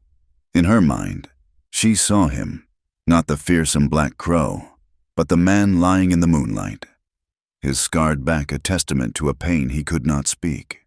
She heard his voice, raspy and low, telling her about a 17-year-old boy he had promised to protect, a brother he had pulled from a ravine. He was a man haunted by the ghost of someone left to die alone. "I need a horse," May said, her voice clear and steady. "Mrs." Gable nodded once, a sharp, decisive movement. "Livery's got my mare. She's old, but she's steady. Take her." Minutes later, May was riding out of Silver Creek, leaving the whispers and the stares behind her for a second time. This journey was different. It was not a hopeful escape, nor a defeated retreat. It was a mission, a grim race against a foe she knew all too well. The wind whipped at her face, and the steady gait of the old mare ate up the miles, but she felt none of it. Her entire being was focused on one thing: the cabin in the foothills and the man lying inside it. She did not think about whether he would want her there. She did not think about his cold dismissal. Your choice. She thought only of the fever, of the infected wound, of a man alone in the dark. She rode into the Bar J yard as dusk was settling, painting the sky in shades of bruised purple and orange.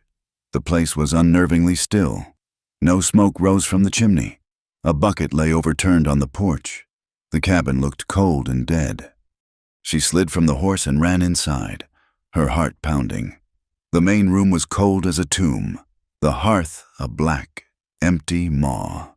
A dirty plate sat on the table, a testament to the last meal the hired boy had likely made. The silence was absolute, a dead weight.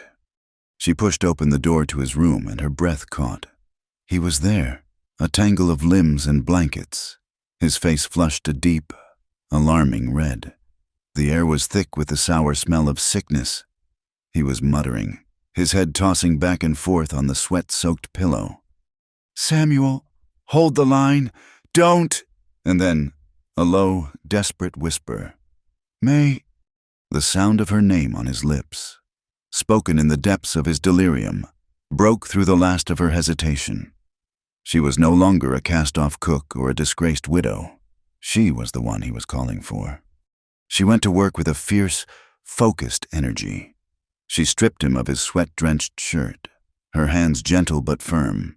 The wound on his arm was just as the boy had described: swollen, red, and angry-looking. The skin around it hot to the touch. This was the source of the poison that was killing him. For the next 2 days, she did not rest. She was a general waging a war on 2 fronts: the fever and the infection. She bathed him in cool water, forcing sips of broth and willow bark tea between his cracked lips. She lanced the wound, a terrible but necessary task, her stomach churning as she cleaned it of the infection. He cried out in his delirium, a raw, wounded sound that tore at her heart, but she did not falter. She packed the clean wound with a poultice of herbs and bandaged it tightly, her movements sure and steady. She talked to him constantly, her voice a low, soothing murmur against the tide of his fevered ramblings. "It's all right. Reed, I'm here. You're not alone. Just rest now." She did not know if he could hear her, but she spoke the words anyway, as much for herself as for him. On the 3rd night, the crisis came. His breathing grew shallow. His skin took on a deathly pallor beneath the flush of the fever. May sat by his bed, her hand on his forehead, feeling the life in him flicker like a guttering candle flame. She refused to let it go out. She bathed his face. She whispered his name. She held on, a solitary sentinel in the vast, lonely night. Sometime in the hours before dawn, the heat began to recede. A clean sweat broke on his brow. His breathing deepened, evening out into the slow, steady rhythm of true sleep. The fever had broken. May slumped in her chair, a wave of exhaustion so profound it was like a physical blow washing over her. She watched him sleep, his face peaceful for the first time in days. The hard lines softened, making him look younger, more vulnerable. She had done it. She had pulled him back from the edge. He woke with the morning sun. His eyes, clear and lucid, found her immediately. He looked at her, then at his bandaged arm, then at the basin of water and the discarded rags. His gaze returned to her face, and in his eyes, she saw a deep, aching confusion. "Why?" he whispered, his voice a dry, cracked version of its own. "Why did you come back?" May looked at him, at this strong, silent man who had been brought so low, who had built a fortress around his heart to keep the world out. She thought of his scars, of her scars, of the terrible, crushing weight of loneliness that they had both carried for so long. She met his gaze, her own eyes clear and steady. "Because," she said, her voice soft but unwavering, "no one deserves to die alone." His recovery was a slow, quiet affair, measured not in days, but in the gradual return of strength to his limbs and clarity to his eyes. May's words, spoken in the gray light of dawn, had settled into the foundation of this new, fragile reality. No one deserves to die alone. It was not a declaration of affection, but a statement of principle, a testament to a fundamental human duty that went deeper than any contract. He did not speak of it again, nor did she, but the words remained, an invisible thread that had tethered him to life and now bound them together in a way neither of them understood. In the weeks that followed, the dynamic in the cabin shifted entirely. He was the patient, and she the quiet, capable caretaker. He was a man unaccustomed to stillness, and the forced inactivity chafed at him. He would sit in a chair by the hearth, which May now kept lit from morning till night, and watch her. He watched the way she moved, the efficient grace of her hands as she kneaded dough, the focused line of her brow as she mended a tear in one of his shirts. He watched her as a man waking from a long dream might watch the real and solid world, trying to learn its shapes and textures. May, for her part, took on the responsibility of his care with a grim, unwavering competence. She changed the bandage on his arm daily, her touch gentle but firm, her face betraying no emotion as she tended to the healing wound. She cooked strengthening broths and simple, nourishing meals. She even gave quiet, concise instructions to the hired boy, Billy, who now came up from town twice a week to help with the heaviest of the ranch chores, ensuring that the relentless work of the Bar J did not fall into ruin. Reed accepted her care with a gruff, reluctant silence. This dependence was a foreign country to him, and he was an unwilling visitor. He had built his life on a foundation of absolute self-reliance, a belief that to need anyone was a weakness, a fatal flaw. Yet, he could not deny the simple truth he had needed her. He had been alone, adrift in the burning sea of fever, and she had come back. She had pulled him ashore. As his strength returned, a restless energy began to build in him. He started to move about the cabin, first with the unsteadiness of a newborn colt, then with a growing, deliberate purpose. And May began to notice him truly seeing the cabin for the first time. He ran a hand along a window frame where a cold draft seeped in. He looked at the main table, a scarred and battered relic where he had eaten 1,000 solitary meals, its surface uneven and dark with age. He saw the house not as his shelter, but through her eyes a place that was cold, dark, and worn. One morning, she woke to the sound of a hammer.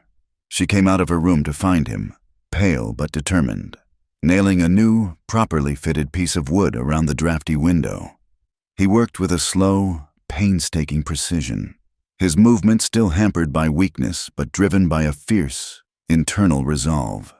He did not say why he was doing it. He just did it. The next day, it was the hearth. He spent hours mixing a fresh batch of mortar and chinking the gaps between the stones, a task that had been neglected for years. The day after that, he took a bucket of whitewash she had bought in town and, to her utter astonishment, began to paint the dark, smoke-stained walls of the kitchen. May watched him, a quiet, confused spectator to this sudden burst of domestic industry. He worked in silence, his face set in its usual grim lines, but there was a new light in his eyes. It was the look of a man on a mission, a man not just repairing a house, but remaking a world. The whitewash brightened the small kitchen immeasurably, making it feel cleaner, warmer, more alive. It was as if he were physically pushing back the shadows that had lived in the cabin for so long. The culmination of his efforts came a week later. Billy arrived with the supply wagon, and on the back was a load of freshly planed, pale pine boards. Reed, with the boys' help, unloaded them and carried them into the barn.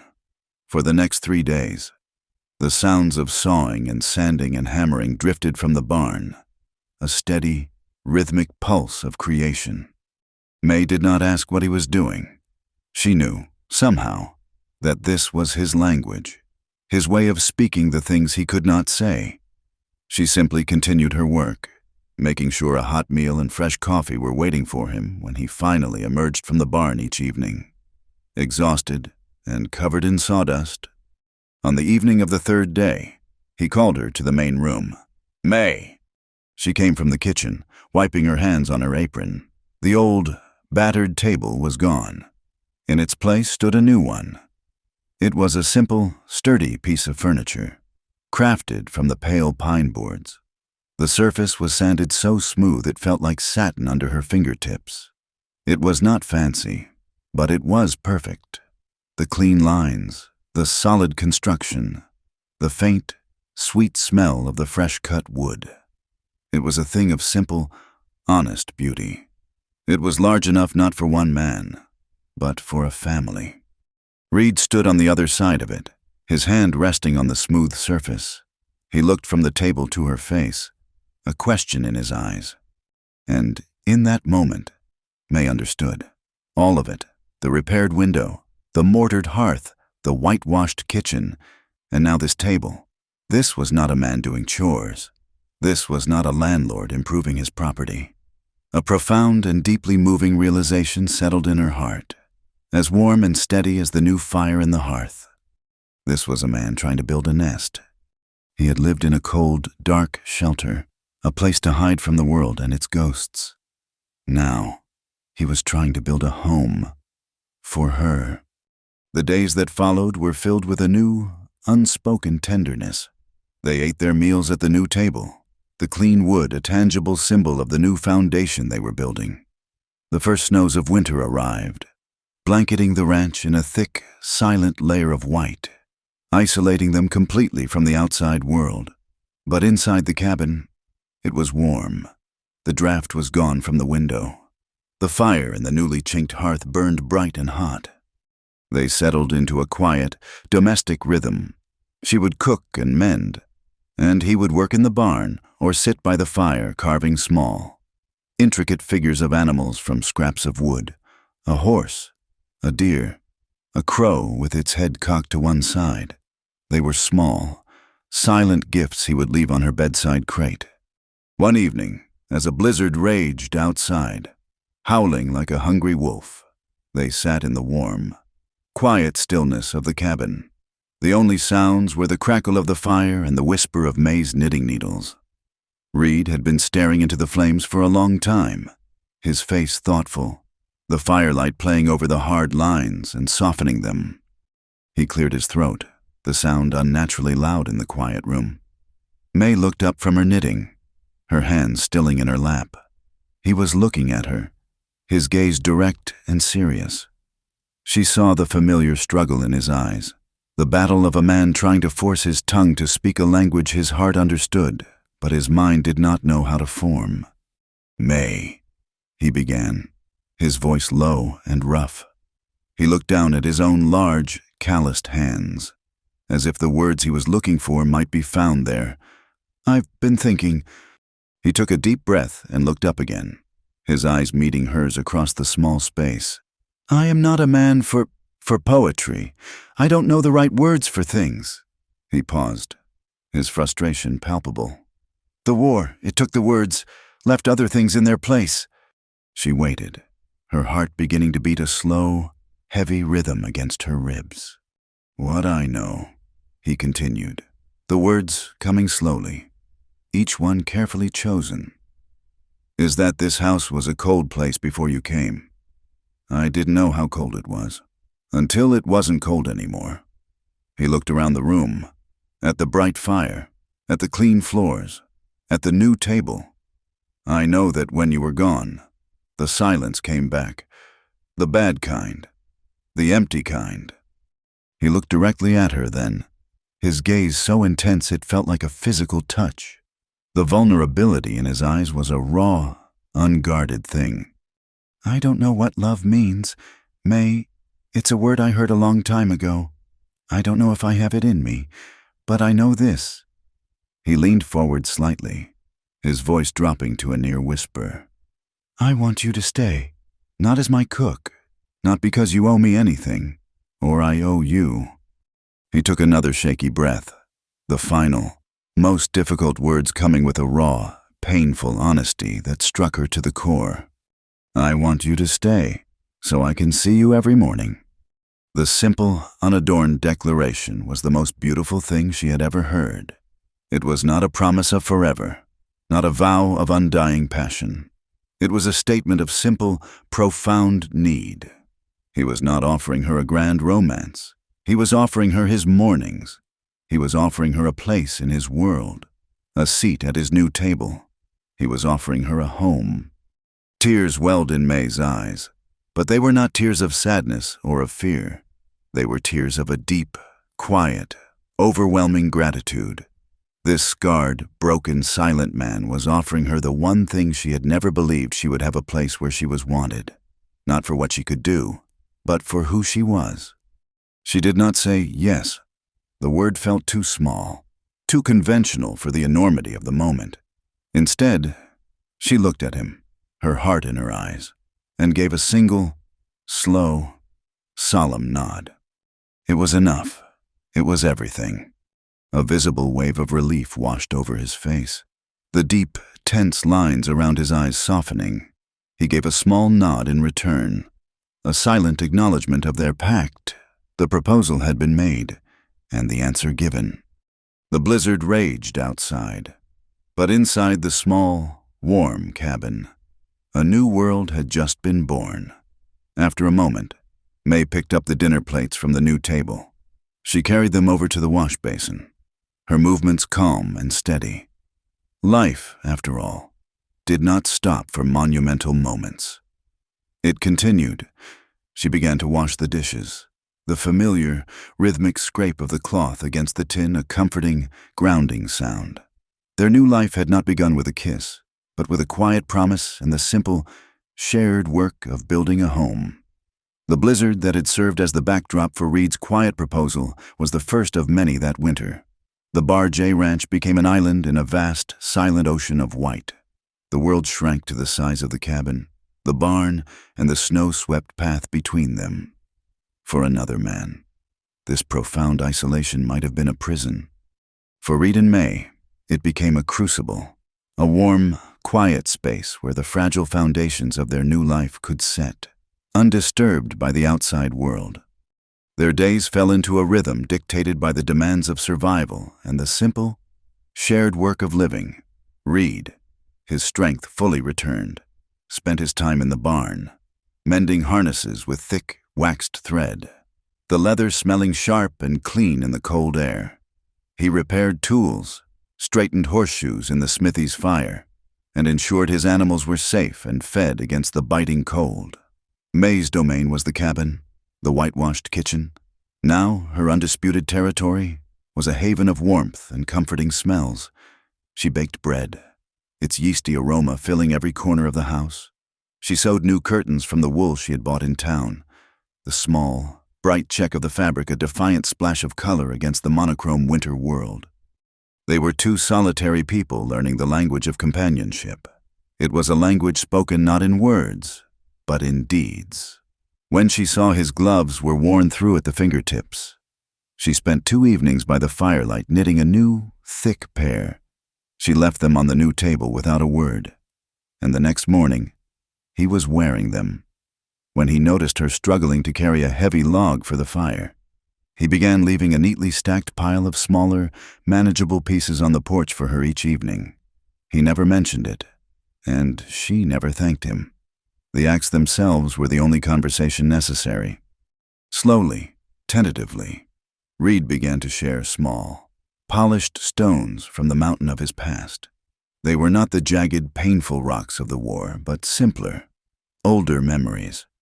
He told her about his father, a man as quiet as himself, who had cut and notched every log of the cabin by hand. He pointed out the faint axe marks on the ceiling beams. He said a house should show the marks of the man who built it, Reed said. His voice a low rumble, said it gives it a soul. He told her about the big black stallion he rode, a descendant of a line his grandfather had bred. He spoke of the land, not as a property to be owned, but as a living thing to be respected, its moods and seasons as predictable and as mysterious as a human heart. May, in turn, began to share pieces of herself she had thought long buried. She told him about her childhood in a greener, gentler place back east, about her mother's garden and the songs she used to sing. She found herself humming those same songs as she worked, her voice soft and hesitant at first, then growing stronger as the days passed. Reed would sit by the fire, pretending to be absorbed in his work, but she would see his hands still, his head cocked slightly, listening. The long winter was their cocoon. They were weaving a new life together, thread by silent thread, act by quiet act. The love between them was not a blazing fire, but a slow, steady banking of coals, a warmth that kept the bitter cold of the outside world at bay.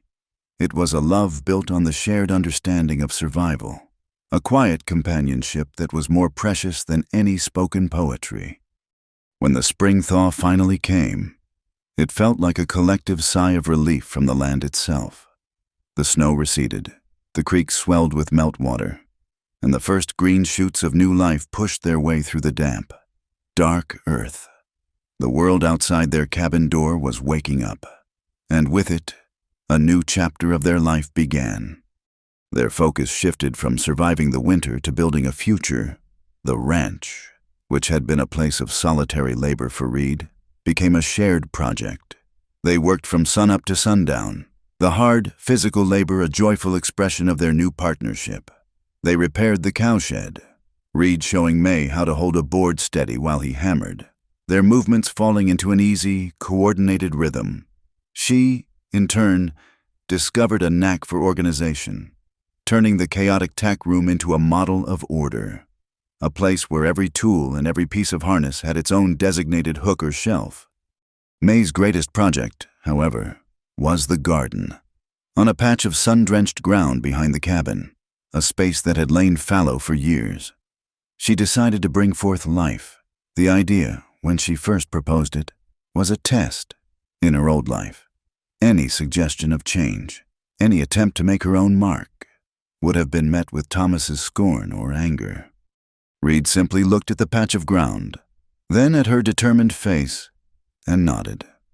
"The soil is good there," was all he said, but the next morning, he was there with a plow and a team of mules, breaking the hard, rocky ground for her, turning the earth over in rich, dark furrows. He spent a week building a sturdy fence around it, not of rough rails, but of carefully cut pickets to keep out the deer and rabbits. He did not take over her project. He built the walls to keep it safe. The garden became her passion. She planted rows of beans and squash, carrots and potatoes, the familiar, comforting work connecting her to her own past, to the memory of her mother. Reed would often find her there in the evenings, kneeling in the soft earth, her hands dirty, a smudge of soil on her cheek, a look of serene contentment on her face. Sometimes he would work alongside her, pulling weeds in a silence that was now as rich and as fertile as the soil they tended. They were planting roots, both in the ground and in each other. As summer bloomed, their world expanded. The garden flourished, and the ranch prospered under their shared care. The hired boy, Billy, came up more frequently to help with the haying and the branding, and it was through Billy's eyes that May saw the two sides of the man she had come to love. To the boy, and to the few cattle buyers or traders who made the long trek out to the ranch, Reed was still the Black Crow. He was a man of few words, his commands clipped and concise, his demeanor remote and unyielding. He did not suffer fools, and his gaze could stop a man's excuses in his throat. He was the hard, solitary master of the Bar J, a man to be respected, and perhaps a little feared. But when he crossed the threshold of the cabin and his eyes found May, a transformation occurred. It was as if he were shedding a heavy, armored coat at the door. The hard lines of his face would soften. The cold, watchful stillness in his eyes would be replaced by a warm, steady light. He would come into the kitchen, the scent of the sun and the dust and the horses clinging to him. And the first thing he would do was look for her. The gruff, formidable rancher would become simply Reed, a man home from a long day's work. He was a force of nature to the world, but he was a quiet hearth-fire to her. Their life was a tapestry woven from such simple, everyday moments. The shared meal at the end of a long day's work, the quiet hour by the fire before bed, the way he would reach out and tuck a stray strand of hair behind her ear, the way she would place her hand on his back as she passed his chair. These were the small, sturdy bricks with which they were building their life, a structure that felt more real and more lasting than any grand cathedral. Autumn came, painting the hills in shades of gold and rust. They harvested the vegetables from their garden, storing them in the root cellar for the coming winter. The cycle of the seasons had completed its turn, and they had turned with it. They were no longer two broken people sheltering from a storm. They were a unit, a partnership, a quiet, unshakable fact on the face of the vast Montana landscape. One evening, as the first snow of their second winter together began to fall, they sat by the fire. The blizzard was a soft, whispering sound against the windows, a gentle echo of the storm that had first brought them to this place of quiet intimacy. May was knitting, the soft click of her needles a peaceful, rhythmic sound. Reed was holding one of the small wooden animals he had carved, a perfectly rendered cat. Its back arched, its tail a question mark. He ran his thumb over the smooth wood, his expression thoughtful. He was quiet for a long time, watching her, his eyes filled with a deep, tender gravity. May felt his gaze and looked up, a questioning smile on her lips. She saw the familiar struggle in his face, the effort of a man trying to give voice to a thought so large and so new it had no words. "May," he began, his voice a low, hesitant rumble. He looked down at the wooden cat in his hand, then back up at her. If we were to have a child," he said, the words coming out in a slow, careful rush, as if he were afraid they might startle her and fly away. Do you think it would prefer horses or cats?" The question, so simple, so mundane, so profoundly, heartbreakingly Reed, struck May with the force of a physical blow. It was a question about the future, a future she had never, in her wildest dreams, dared to imagine. A future with a child, their child, a child born not of fear and duty, but of this quiet, sturdy, gentle love. A child to be raised in this warm, safe house. A child to be loved by this good, kind, broken man who had rebuilt his world for her. The knitting fell from her hands. Tears welled in her eyes and traced a silent path down her cheeks. She could not speak. She could only look at him, her entire heart in her gaze. He saw her tears, and a flicker of panic crossed his face. "I'm sorry," he said quickly. "It was a foolish thing to ask. We don't have to—" She stopped him by reaching across the space between them and placing her hand over his, her fingers intertwined with his, a small, warm anchor in the vast, hopeful future that had just opened up before them. I think," she said, her voice thick with unshed tears but steady and clear as a bell. "I think a child raised here, with you, would have sense enough to love them both." Years passed, marked not by calendars, but by the turning of the seasons, each one weaving another layer into the quiet tapestry of their life together. The first green shoots of spring gave way to the long, hot days of summer, which in turn mellowed into the golden stillness of autumn, before the world was once again hushed and purified by the winter snows. The Bar J Ranch, once a place of stark, lonely survival, became a place of quiet, steady abundance. On their infrequent trips into Silver Creek for supplies, May noticed the change. The whispers that had once followed her like a cloud of biting insects had long since died away. The stares of the townspeople, once sharp with contempt or coarse curiosity, had softened into something akin to a grudging, baffled acceptance. They were no longer a scandal. They had become a local legend, a piece of the landscape, as strange and as permanent as the wind-scoured rock formations in the high country. They were, as Mrs. Gable was once overheard to say with a wry shake of her head, the oddest, quietest, and most stubbornly solid couple in the whole of Montana. Their life together had not transformed them into different people. Love was not a magic potion that altered the fundamental nature of a person. It was a safe harbor where that nature could finally find peace. Reed Dawson was still the black crow to the outside world. He did not learn to laugh easily or to suffer fools with a smile. His face remained a somber, unreadable mask to strangers, his words as spare and as functional as ever. Jed Stone and his ilk had long since learned to give the Bar J a wide berth, understanding instinctively that the quiet man who ran it was not a man to be trifled with. The fortress Reed had built around his heart still stood, its walls as high as ever. But now, there was one person who had the key to the gate. For May, Reed's true self was revealed in the quiet moments.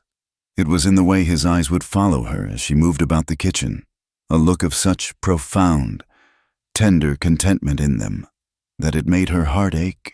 It was in the rare, slow smile that would touch his lips only when they were alone, a private sunrise that no one else in the world was ever permitted to see. It was in the way he would come in from the cold, his first act not to warm himself by the fire, but to seek her out, his gaze a silent question. "Are you here? Are you well?" May, in turn, did not blossom into a celebrated town beauty. She remained a quiet, unassuming woman, her hands marked by the honest labor of the ranch and the garden. Her worth was not measured by the compliments of others. A currency she had long since learned was worthless. Her value was reflected back at her every day in the eyes of the man who saw not a beaten widow, but a woman of unshakable strength and quiet grace. He saw the resilience in the set of her jaw, the kindness in the gentle touch of her hands, the deep, steady light in her eyes. To him, she was the most beautiful thing in his world, a world he had remade just for her. Their love was a language spoken in the shared rhythm of their days. It was in the way she knew exactly how he took his coffee in the morning, and the way he knew she loved the first wildflowers of spring.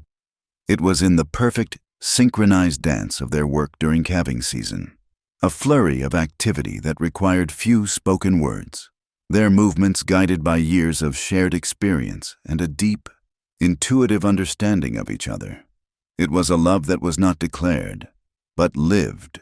It was present in every meal she cooked, every fence post he set, every log he placed on the fire to keep her warm. The saplings he had planted by the creek the year after she returned grew into strong, young trees. Their garden expanded, producing a bounty that they now sold to Mrs. Gable for the boarding house, the small income a source of shared, quiet pride. The cabin itself had become a home, every corner filled with the warmth of their shared life.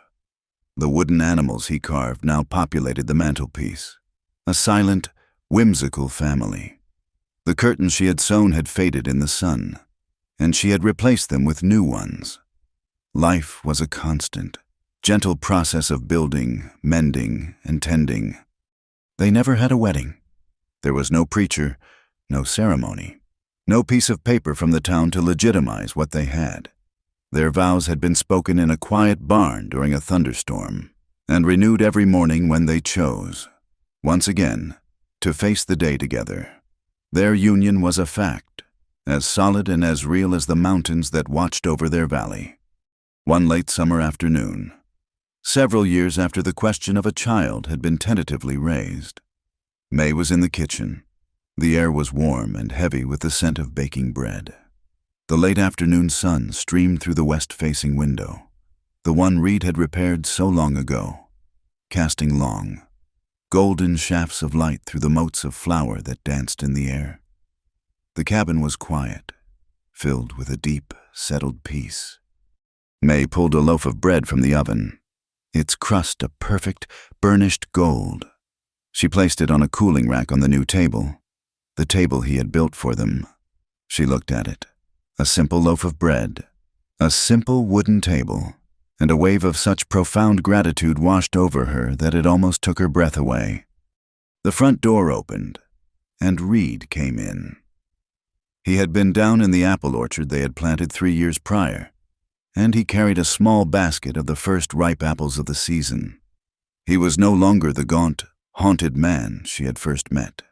The years of peace and good food and quiet love had settled on him, adding a weight and a substance to his frame.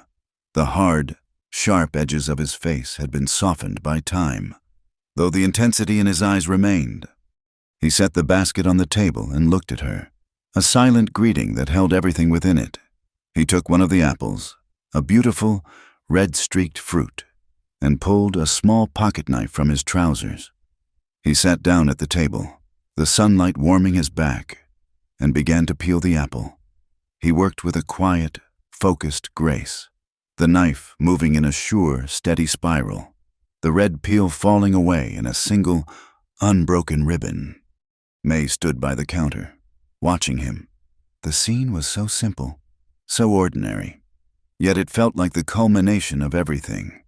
The warm, sunlit kitchen, the smell of fresh bread, the good, solid man sitting at the table he had built, providing for her from the orchard they had planted together.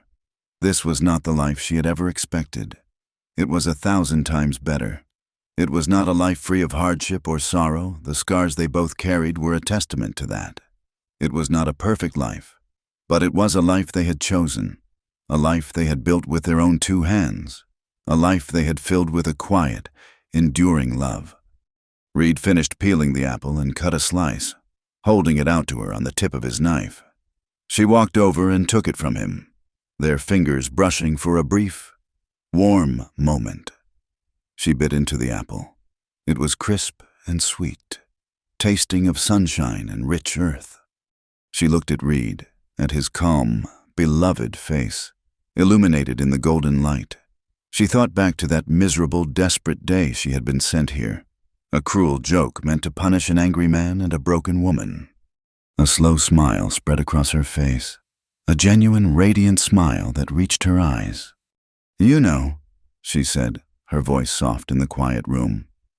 "Mrs. Gable might have been joking that day she sent me up here."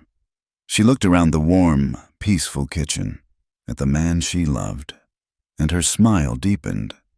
"But I don't think I was sent to the wrong place. Thank you for listening to our story. We'd love to know where in the world you're tuning in from, so please leave a comment below to say hello and share your thoughts. If you enjoyed this tale, please subscribe to our channel, Wild West Stories 1850. Give this video a like, and consider hitting the hype button to help share it with even more listeners.